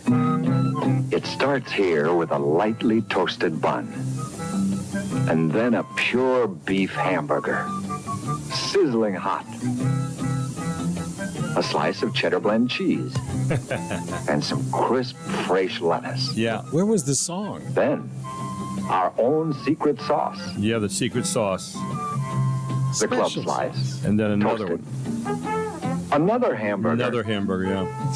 And a little more sauce, just for good flavor. patties. 2 all-beef patties. Special Crisp sauce. dill lettuce, pickles, Cheese. and the pickles, sesame on a seed sesame- on a bun. sesame seed bun. This is the sandwich. What is it McDonald's called? new Big Mac sandwich. There it is. For the bigger than average appetite. Yeah, it was 58 years ago today, on this date, 1968, the Big Mac debuted at McDonald's. That might be a reason to have one. Too. Well, yeah, and now they have the big arch, which is essentially a Big Mac with 2 quarter-pound Super burgers. side, yes. It's unbelievable. I tried to eat one day. I got Good through luck. about a quarter of it, and it was not good. I mean, the sandwich was good, but Yeah. it was, just it's You too couldn't big. finish it, yeah. No, it's way too big. Yeah. Anyway, with that, we turn this morning to Andrew Harold, who is a lawyer with Anstat and Sparler, attorneys at law, one of the great premier sponsors of our show. And good morning, Andrew. How are you? I'm great, Gary. How are you doing this morning? Doing well. We had a chance to have dinner with Andrew and his lovely wife Danielle the other night out there at that Greek. It was kind of a Greek festival, I guess, a Greek thing. We tried all these different Greek foods. The only thing Andrew said to me, he turned to me and said, "Listen, if it comes to Greek dancing, I'm not going to be able to do it." And I agree with him. But he and I kind of stayed away from the dance floor there, but it was fun. We had a nice night there, Andrew, didn't we? You don't want to see me on the dance floor, Gary. Yeah, you don't want to see me on the dance floor. Yeah, it's not a good sight. It's not a good sight at all. So we always hit a point of law on a Monday morning. What do you have for us this morning, Andrew? Well, it's funny, Gary. I after we saw each other on Saturday night, I kind of got to thinking. We were there for the benefit of the Children's Advocacy Center of York. Yes. And it occurred to me, we just came off of Give Local York, and I wanted to just kind of highlight some of the great organizations that we have in York that help with the legal aspect of things. One of them being the Children's Advocacy Center. As we learned on Saturday night, the great work that they're doing, helping kids who are put in the most unfortunate situations, and how critical, important their job really is. I dealt with this when I was a prosecutor down at Fort Hood in Texas with the Army, and the children who, unfortunately, at no fault of their own, find themselves in the legal system, sometimes for the very most traumatic types of situations, they need the help of places like the Children's Advocacy Center. And they're not alone in the good work that they're doing. We have places like the York County Bar Foundation. I'm on the board of the York County Bar Foundation, and that is the charity arm of the York County Bar Association. So it's where lawyers come together to try to do good in society, increase access to justice. We also have Mid-Penn Legal Services here in the York and central Pennsylvania area. Mid-Penn Legal Services provides free or, basically free, low-cost legal services to those who are in need. And so I just think this Monday morning after coming off of Give Local, I just sort of wanted to highlight some of the great organizations that we have here in York, in the central Pennsylvania area, doing great work in the legal realm. And, last week we talked about wills, and if it's something that somebody is interested in, you can leave a charitable donation in your estate plan. So that's something that we as lawyers can help you out with. And it doesn't have to be big. Sometimes we think, people leave these huge gifts in their will. It doesn't have to be big. It can be $500, $1,000. But it can make a really meaningful impact to some of these organizations. And again, that's one of the things that when people come to see us, we talk to them about. We say, are there any charitable donations? Maybe a church, maybe an organization that you want to leave a little something to in your will. And that's a way that you can sort of leave a legacy. And that's another organization here in New York is the Leave a Legacy Council. Practitioners who help people figure out how to leave those gifts in their estate plans. Yeah, I think that's a great point, Andy, that a lot of times when we're doing our estate planning, that we don't think about that kind of thing. And we say, well, what's an organization that I've kind of been very near to during my lifetime, or somebody that needs some help, or somebody who's very vulnerable. You talked about some of those vulnerable among us being the children. I think that's a really good thing to stick in our minds when we're sitting down doing our wills and doing our estate plan and all that kind of thing. In your years of being a lawyer, is there any story that stands out in a moment where, you're aware of someone being helped, a child or a young person being helped, that really kind of sticks out in your mind? Gosh, there are so many, Gary, and I'm trying to think of some that really do stick out. I'm having a hard time drawing any off the top of my head, but I am just always sort of blown away at the generosity of this town. People who come in and who don't necessarily have, like I said, they don't have millions of dollars in their estate, but they want to do something. And really, to me, that is sort of the most meaningful, right? Somebody who just wants to do something for somebody else to make the place where they lived better after they're gone. And what better goal can we have, really, than leaving that type of legacy when we do unfortunately pass away? And I really think that it means a lot to families too. Mom or dad always supported this organization. Was always in the third pew on the right at church, and they left something in their will, in their legacy to that organization, and it's just so impactful. That's a great point. That I think when we pass on, we can say, well, did I matter at all? Did I do something to help other people? And, we've been talking about kindness this morning and all that. And yet I'm also struck by Friday night being over there at the middle of Give Local York and seeing 324 different organizations helped here in this town, in this county, and the surrounding area, seeing 13,000 or almost 14,000 donors, seeing over $6 million raised in 24 hours. You're right. And I think sometimes we sell ourselves short here in York by not knowing just how giving we are. And I think, as you talked about this morning, being a giving individual really helps with that whole thing. Great points this morning, Andy. Really appreciate you joining us. And thank you so much, as always. I know people can give you a contact during the course of the day at 117 East Market Street, right here in York. Ann Stein and Sparler, attorneys at law. They've been around since 1937. Now, Andy hasn't been around since 1937, but he's part of a great legacy there as well. 717-846-8811. They're open 8:30 to 5 every day. Andy, looking forward next week with you, my friend. Thank you so much for joining us this morning. Always a pleasure. Thanks, Gary. We live in a great town, don't we? Don't we really do. And have a great rest of the week, okay? See you, buddy. Andy Harold, right here on the Gary Sutton Show on WOIK, one of the great lawyers at Ann Stein and Sparler, attorneys at law, proud sponsor of this show each and every day. When we come back at 8:05 this morning, Major Joe Decree joins us as we continue to look at what's going on in Iran, the latest there. Carmine Pantano, who was with me on Friday night over at the Keystone Kids Space. We'll talk about the Give Local York, the final. He's the head of Frank's Marble and Granite. And also, we got Mark Hendrickson in here as well. The firing of coaches. I want to talk with him about a local coach here that got fired. And this idea of firing coaches, has it become too endemic here in our country? We're going to get into all that next hour on the Gary Sutton Show on WOYK. But first, we get ready to take a break here. It is coming up right now on WOYK, 8 o'clock.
This is York's only local show on York's only local station. This is the Gary Sutton Show on WOYK. Listen to your show every day. It's really good. I have you guys on every morning to wake up to. Gary Sutton, mornings 6 to 9 on Sports Radio 98.9 FM and 1350 WOYK. All the things you're talking about are all the things we're talking about. It's Main Street America every day. And you're getting your money's worth. You're a brilliant mind, tremendous experience. You're great for the community. The Gary Sutton Show on York's first station, WOYK. Yeah, baby, yeah! Now, broadcasting live from WOYK's downtown York studios inside Wellspan Park, here's Gary Sutton.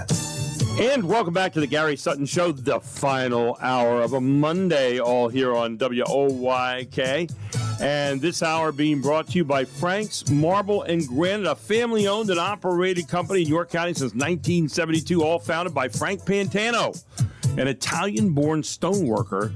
And the business is now run by his son, Carmine, carrying on the old world passion for stone.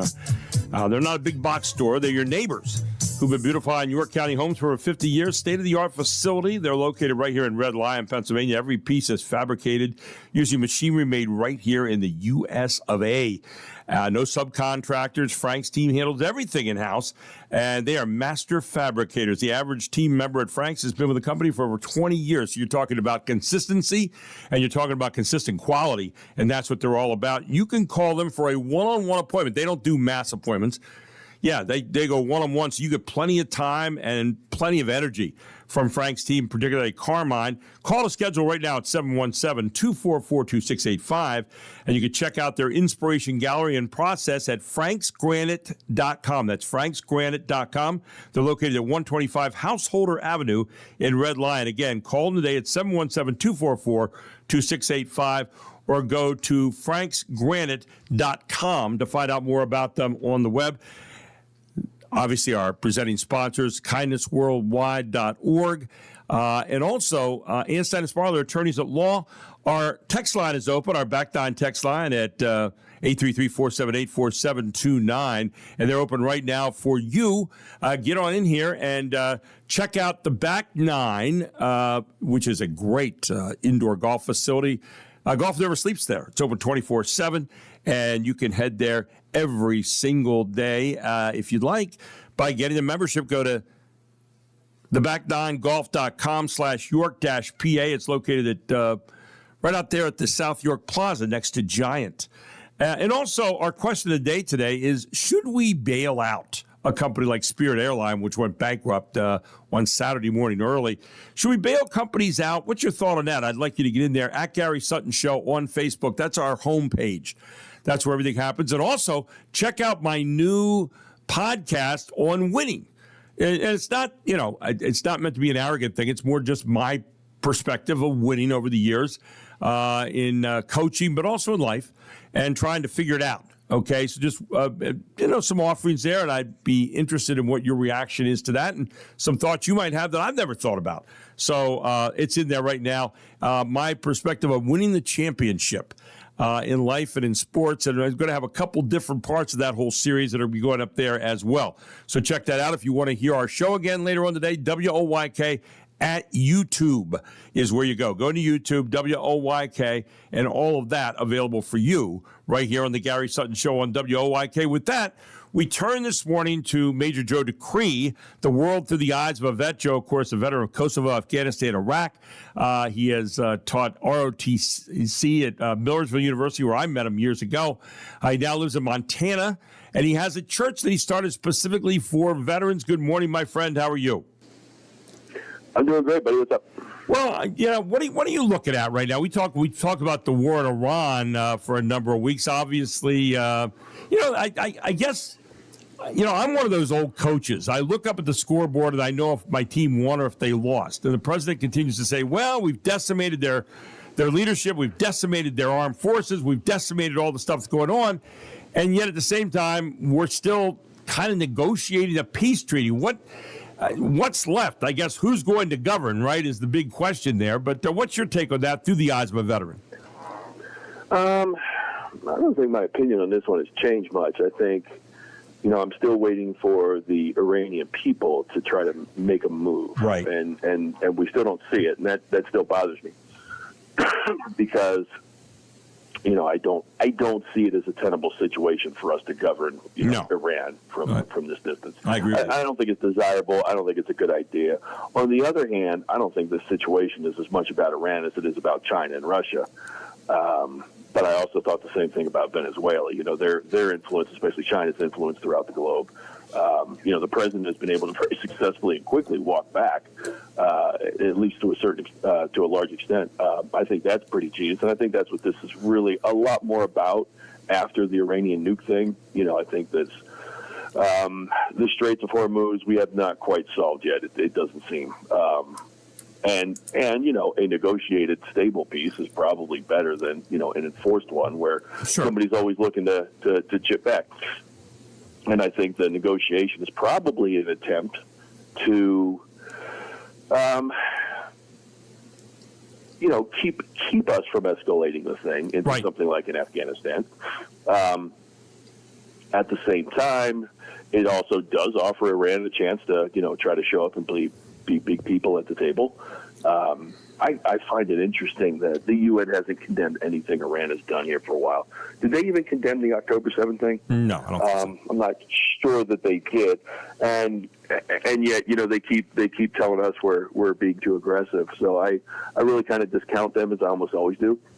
Yeah, but the negotiation thing is probably the best way out of this. But Iran doesn't follow treaties.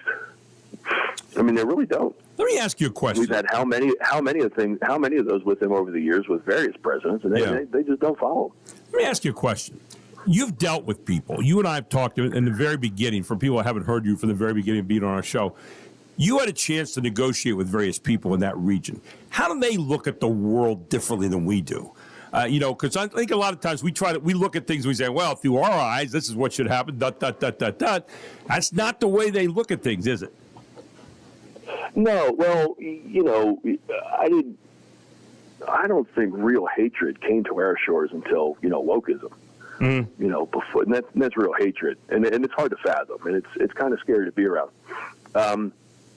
Before that, the only real hatred I saw was over that area in the Central Asian states in Afghanistan. Now, Iran's a little bit different than that. They're culturally not the same, although we tend to lump them all together. It's like the Vietnam thing, we lumped it all as Southeast Asia, but Thailand is different than Cambodia, is different than Laos. That's a great point, because I mean we tend to kind of just generalize, and it's not like, and I think that's one of the reasons I wanted to ask you that question, because that it breaks down differently.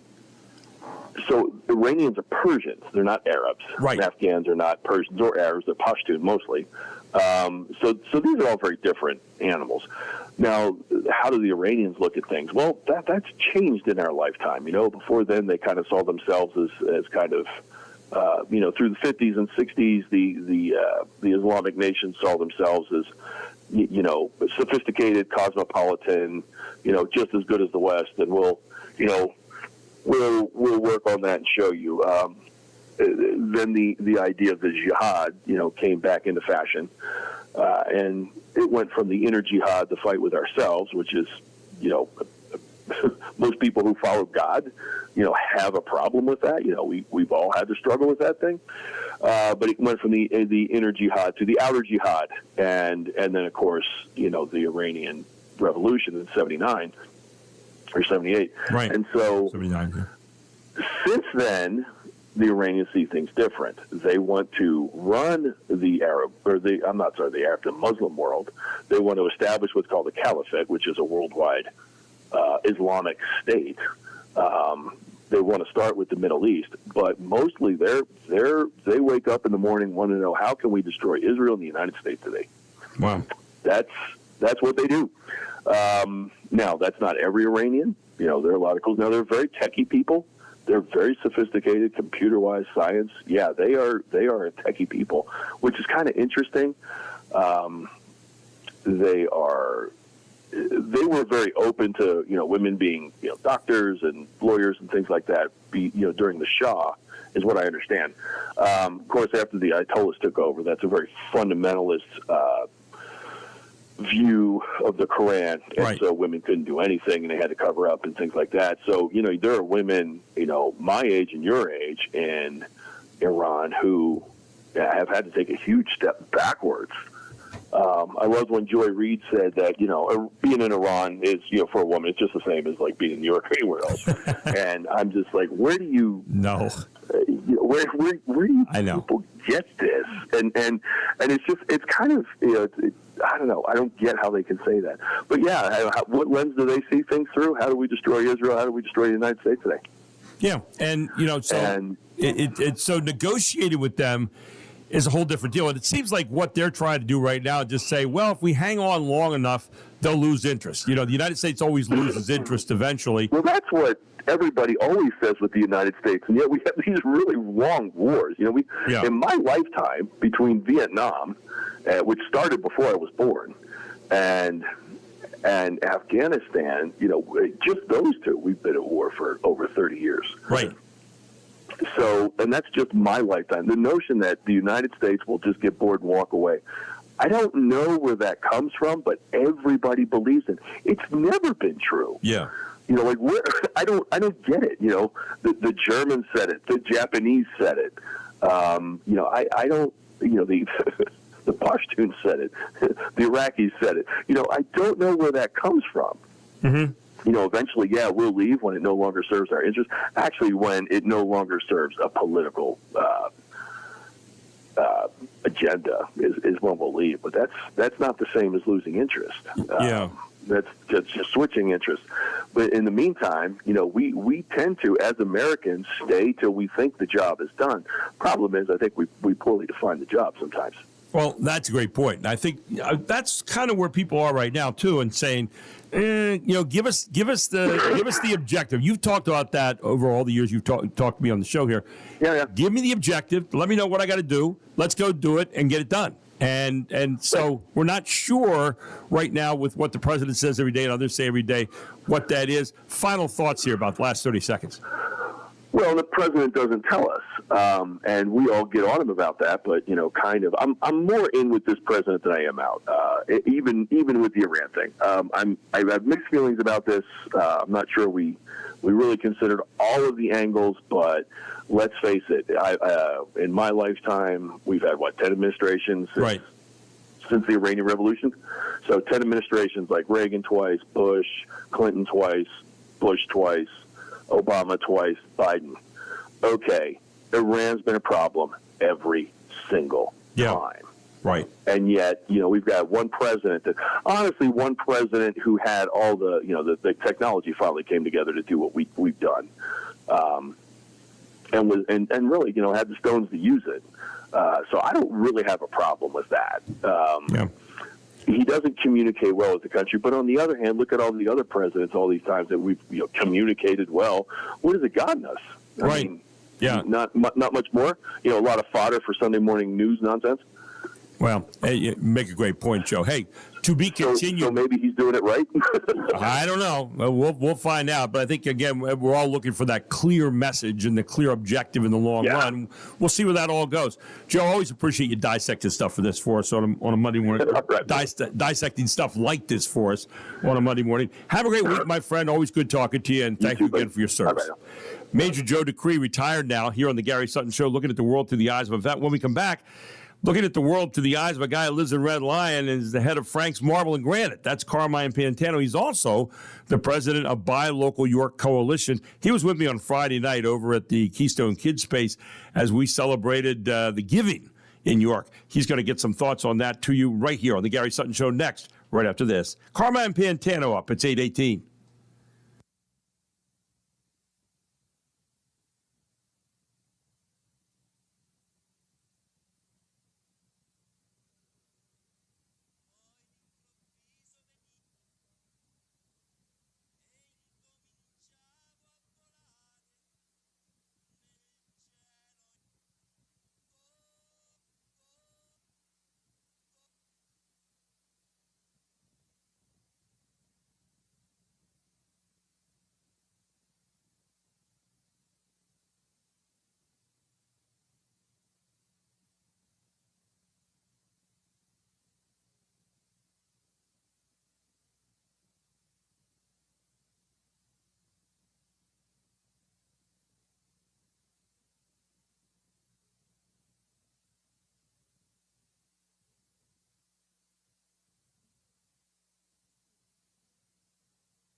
Okay,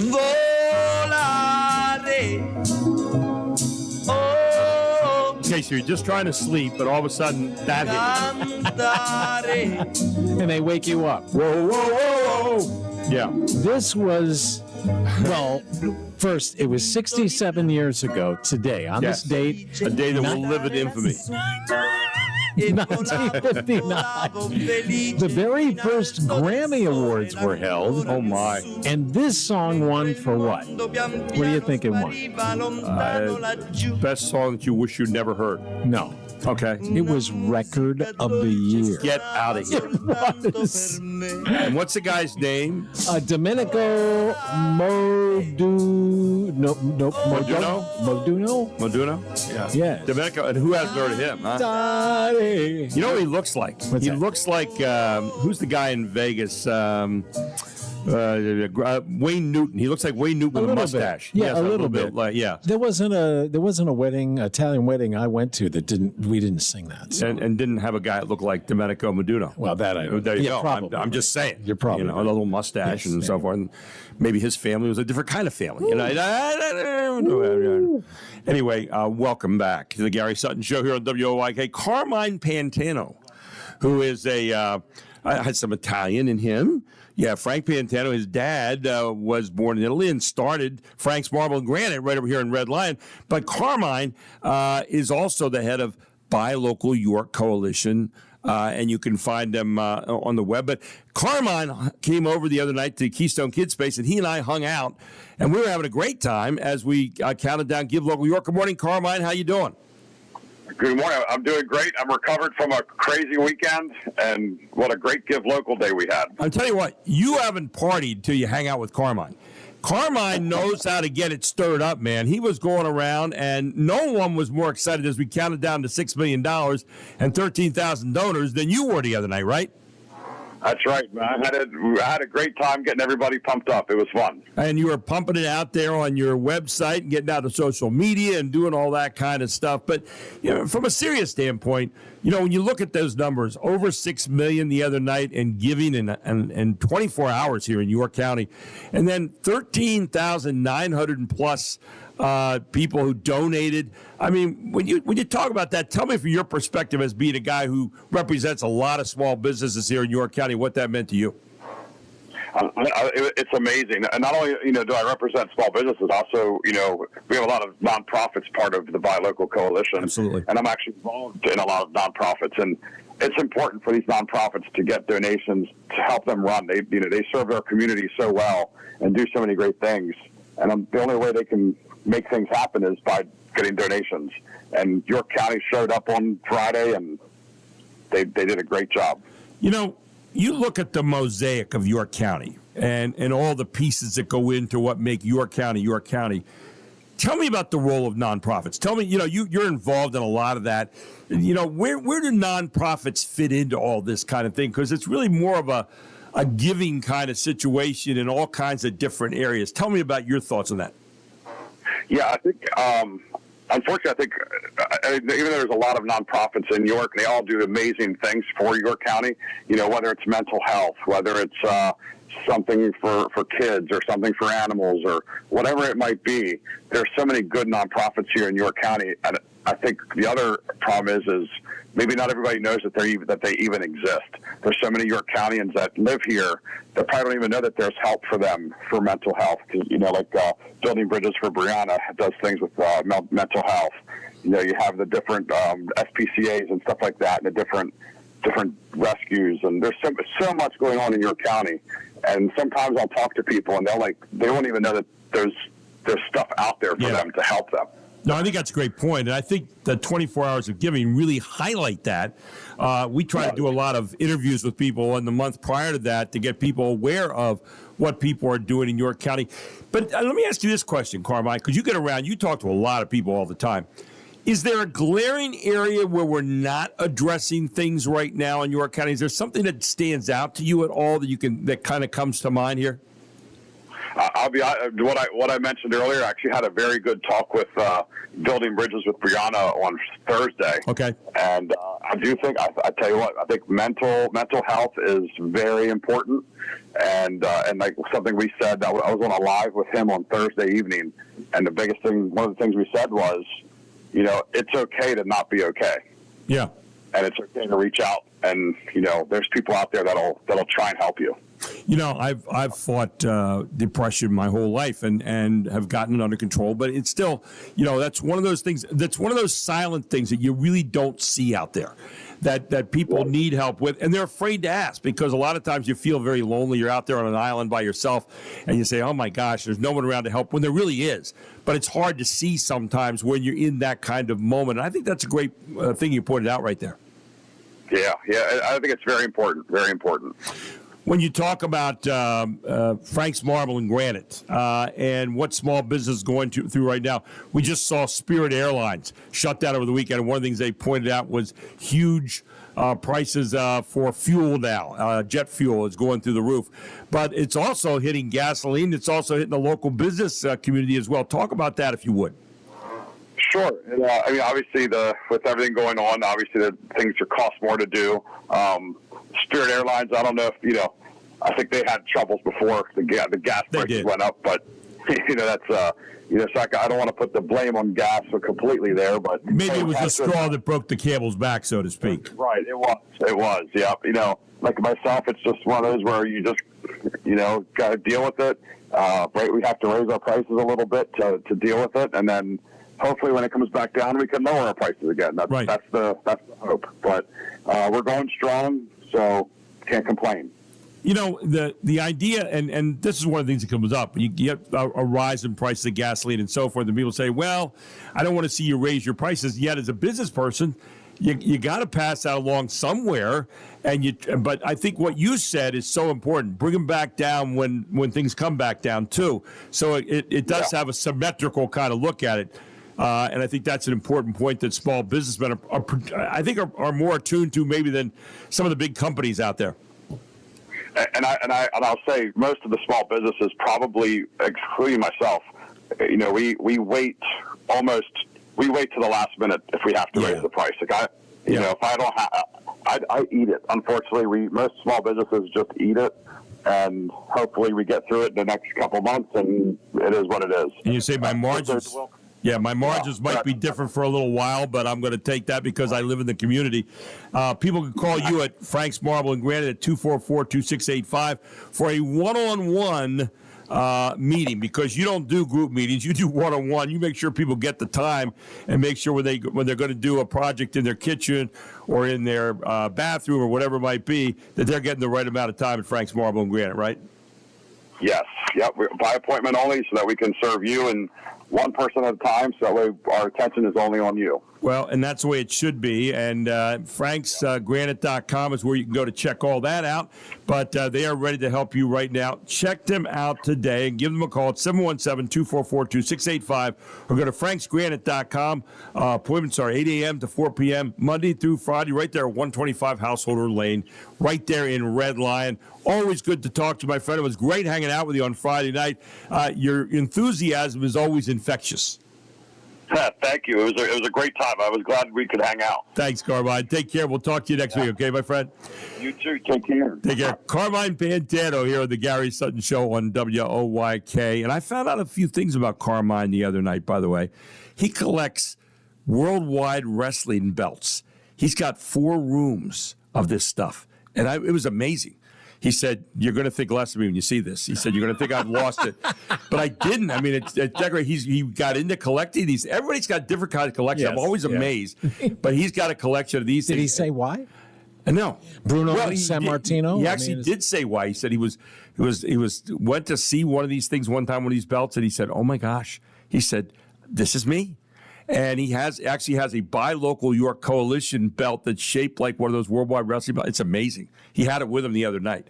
So, everybody's got these different interests, and I'm always amazed when I find out about those. When we come back, Mark Hendrickson joins us. What about the firing of coaches?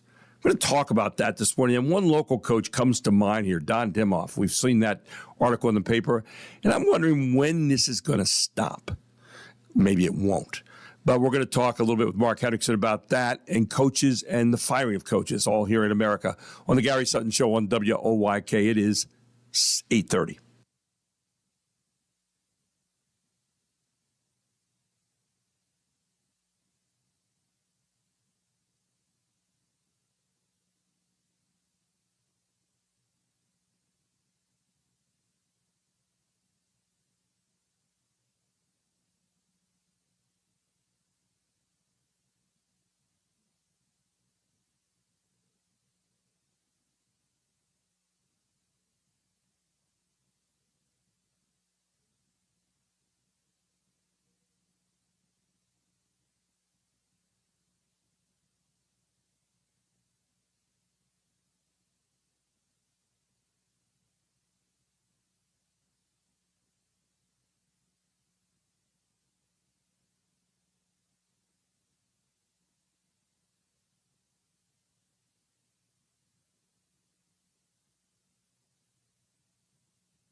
And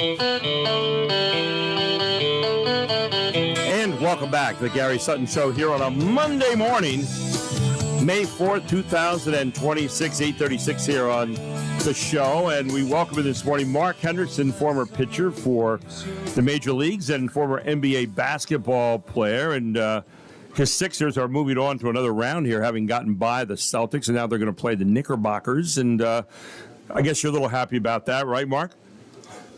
I watch as a fan. I think it's good for the city of Philly, but they're already trying to make sure that they don't sell their tickets to the Knicks. I saw that. Yeah, Joel Embiid saying that the other night. Don't sell your tickets to Knicks. You don't want that. Come on. If you're not going to be at the game, give them to somebody else. Give them to like the Cavaliers or something. But hey, I wanted to ask you a question this morning. I was reading this past week, and I had heard through the grapevine, and then I saw the article in the New York Daily Record on Friday. Don Dimoff is head basketball coach over at Red Lion, was the head basketball coach over Red Lion, at least for the moment, girls basketball. 30 years, 600 wins, 2 district championships, a whole bunch of county championships. One of these guys that was, pretty much of an old school guy.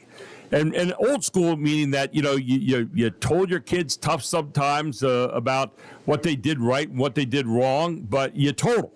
And you were straightforward, pretty tough on the bench sometimes, but I thought he got a little bit softer over the years and was let go by Red Lion. Now, it wasn't on their agenda the other night for the board meeting, but was let go. Again, one of these quiet, I call it assassin-like kind of things behind the scenes. But this firing of high school coaches, and we see it on the national level and pro football this year. We had a couple guys get fired who had reached the playoffs. I think it's despicable, frankly. But in a community, you see these.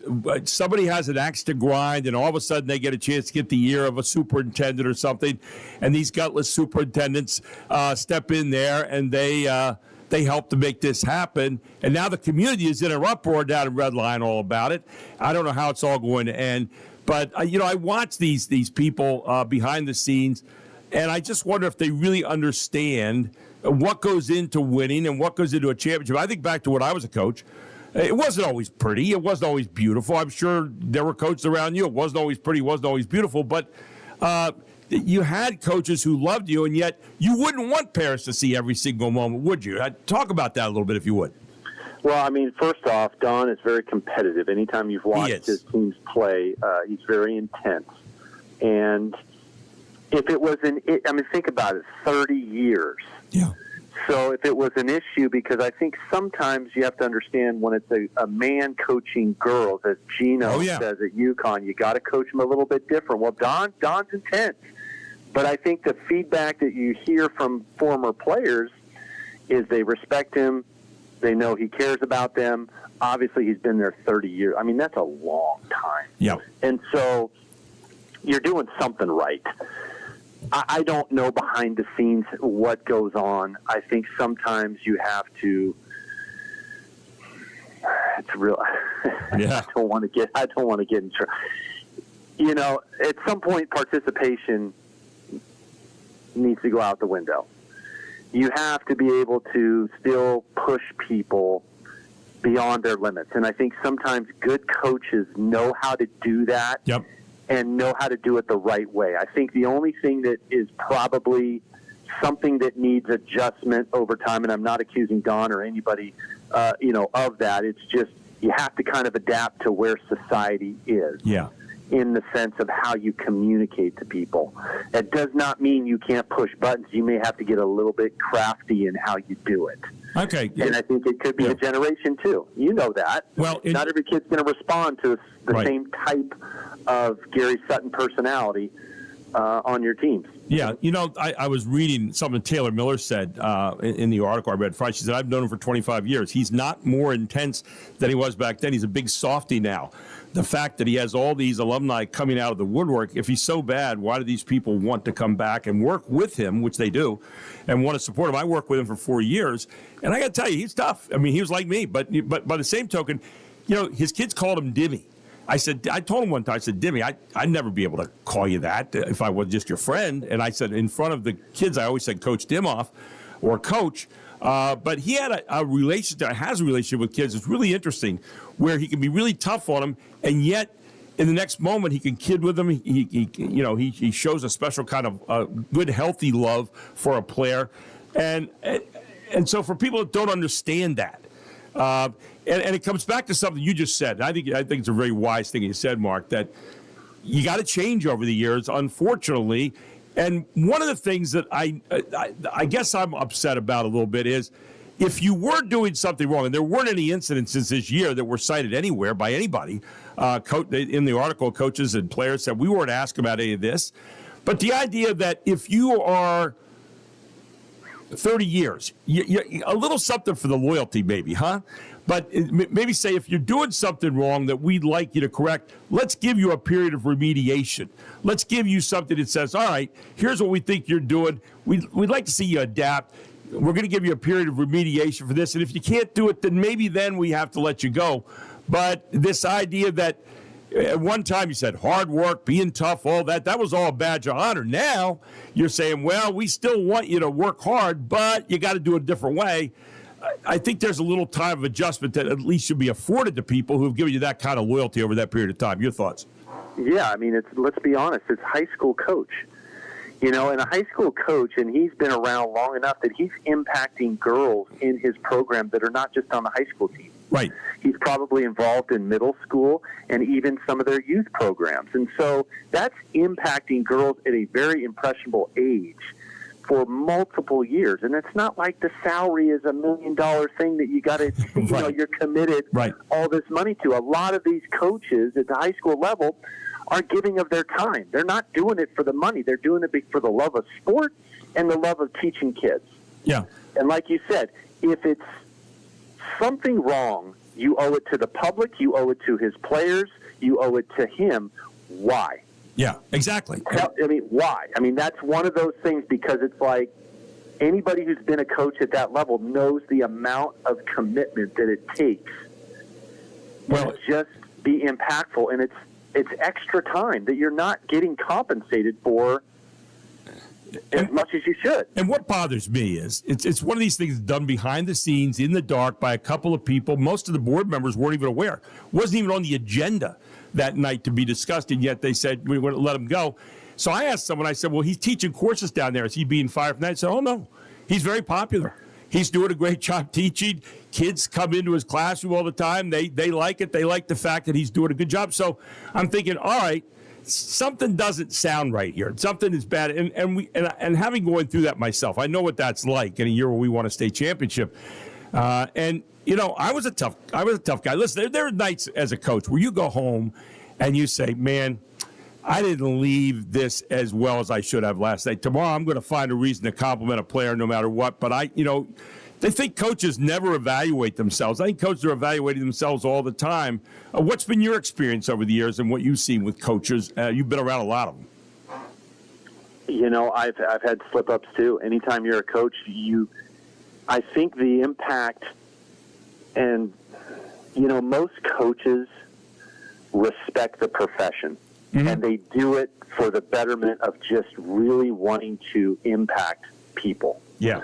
And we're not perfect. I even did it myself in a playoff game, Gary, for third grade.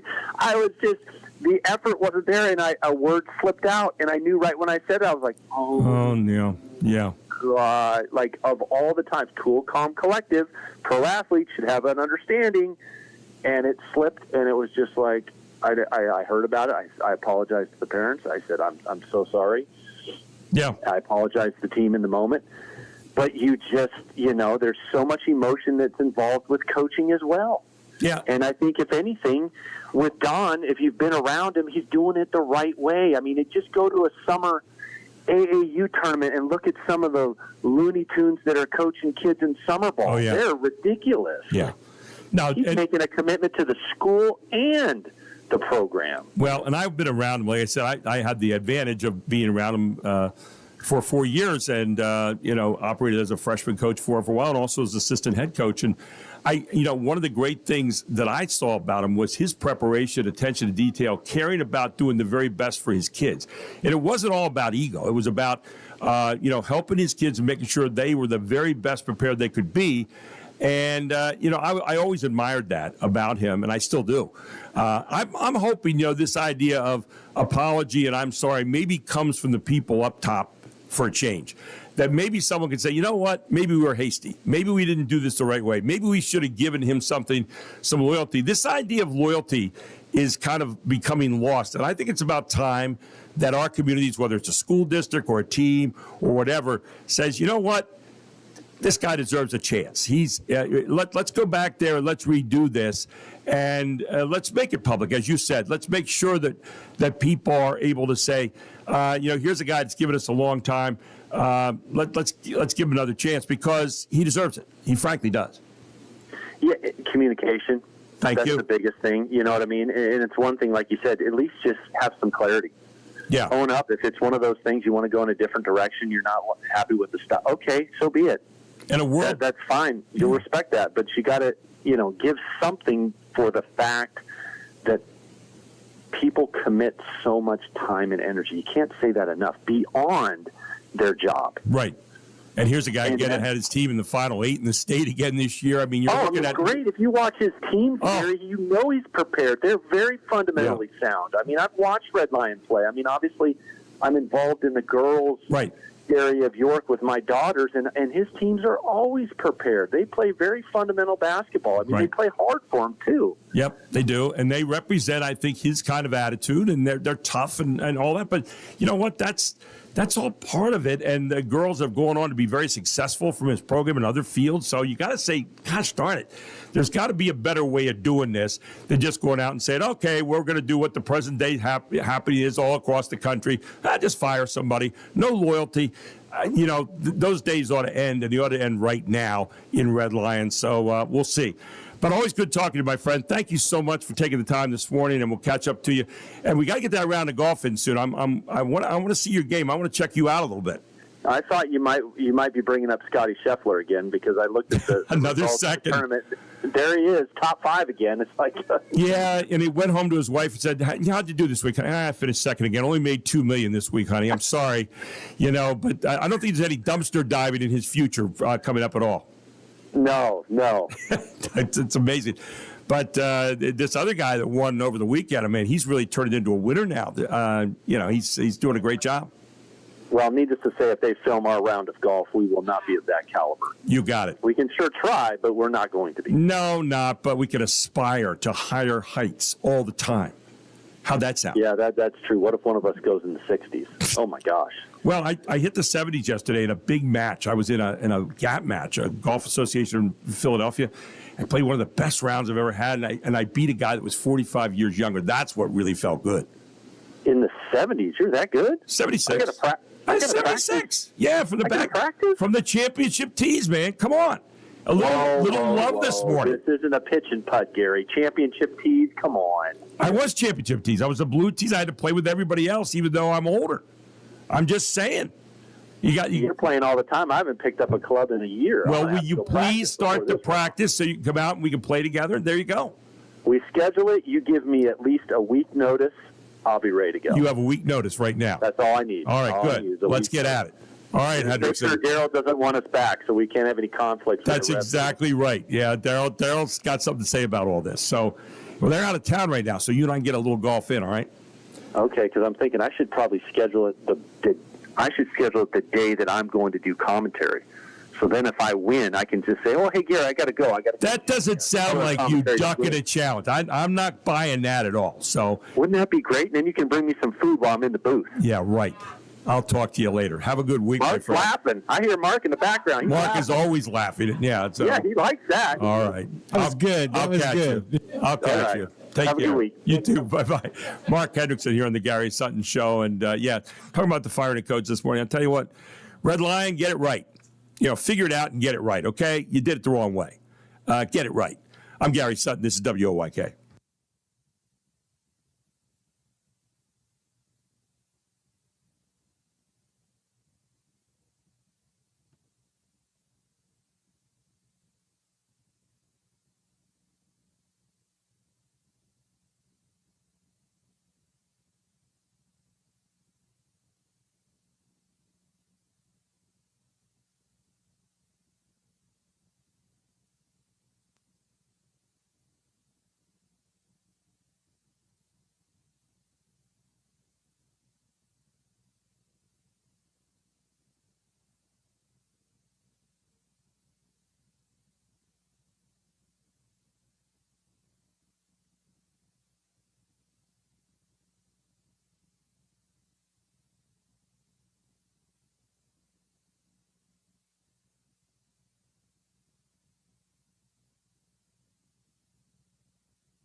love this song.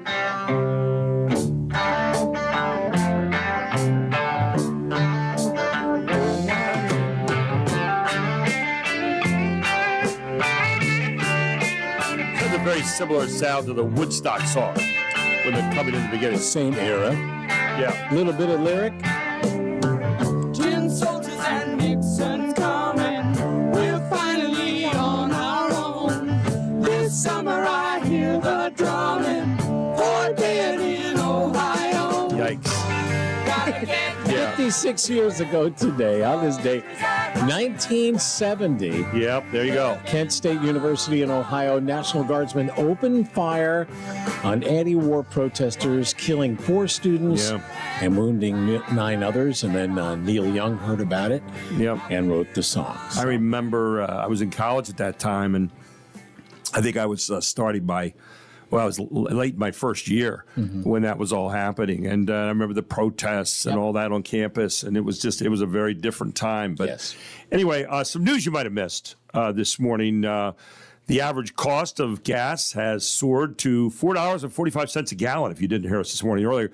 The only thing rising faster is the number of Republicans blaming Joe Biden. So it's that's rising a little faster. But let's see what else we have here. The State Department reduced the fee to renounce U.S. citizenship. Another way to announce you're no longer American is to order a salad. So that's, just do that and it comes up. Let's see. What else do we have here that I'm looking at right now? There's an uptick in meteor activity. So if something suddenly crashes into your house, it's Tiger Woods. No,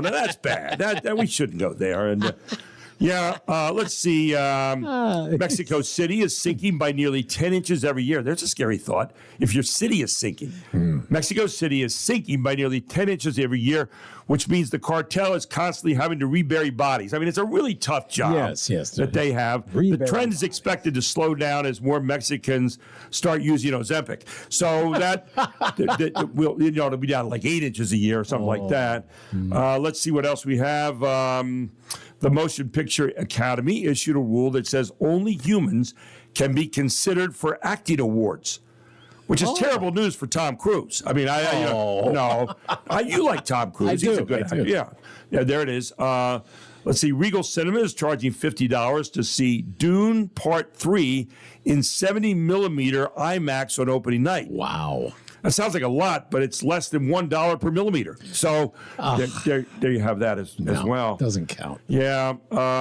Let's see. Dwayne Johnson, The Rock, was pulled over by the LAPD for excessive A, window tinting, B, speeding, or C, forehead veins. It's one of those. The Kentucky Derby went down on Saturday. The winner, FanDuel. There you go. Did you see the video where he came from last place? I did. It was amazing. Yeah. I mean, I always thought I should run the Kentucky Derby because, well, no, I won't give that reason. The winning jockey gets $300,000. The losing jockeys get deported by ICE. So that was what they say happened. I don't think that's probably the truth, but yeah. And Bill Belichick bought his girlfriend the Kentucky Derby. You see that? Yes. But they had to leave early after she had a tantrum because he wouldn't let her go ride the horses that were out there, and she said, "I'm leaving." Yes, it was. So that's a little news you might have missed. Yeah, excellent. Just thought I'd bring it up. Well, do they have a auction today for horses? No. Oh, they do have an auction today. Yeah, at Thomasville Country Auction, and they're not auctioning off horses. No, but they are. They have an estate sale. Clock, tools. Brand new stove, jewelry, knives. They've got pocket knives, wood nickels, straight razors, all kinds of stuff. And if you want to have your own sale, call Jack and Cheryl Hooks at Thomasville Country Auction today at 717-764-5403. They know how to do a sale. They've been doing it for over 40 years, and they're ready to help you make yours a reality. They'll tell you all about a sale, what is involved, the ins and outs of it, what to expect, what not to expect.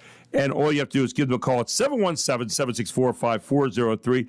If you want to find out what's on the sale this afternoon at 4 p.m., go to thomasvilleCountryAuction.com. Hit auction dates. Today is the 4th of May, and you'll see every item up for bid this afternoon. And Jack and Cheryl Hooks can make sure that your sale or sales become a reality. They'll even haul the items from your house to their auction house. And if you're selling your real estate, Cheryl could do that and save you lots of money. Jack and Cheryl Hooks at Thomasville Country Auction are ready to see you this afternoon and have you take part in a great sale at Thomasville Country Auction, Route 30 West at the railroad tracks in Thomasville. National Orange Juice Day, and it is International Firefighters Day. Yep, and may the 4th be with you on this day as well. Thank God it's almost over. But tomorrow, Cinco de Mayo, and we'll be coming at you with a great show tomorrow morning, all here on the Gary Sutton Show. Thanks to Mark. Thanks to you. Have a great day, everyone. Be safe out there. It's 9 o'clock.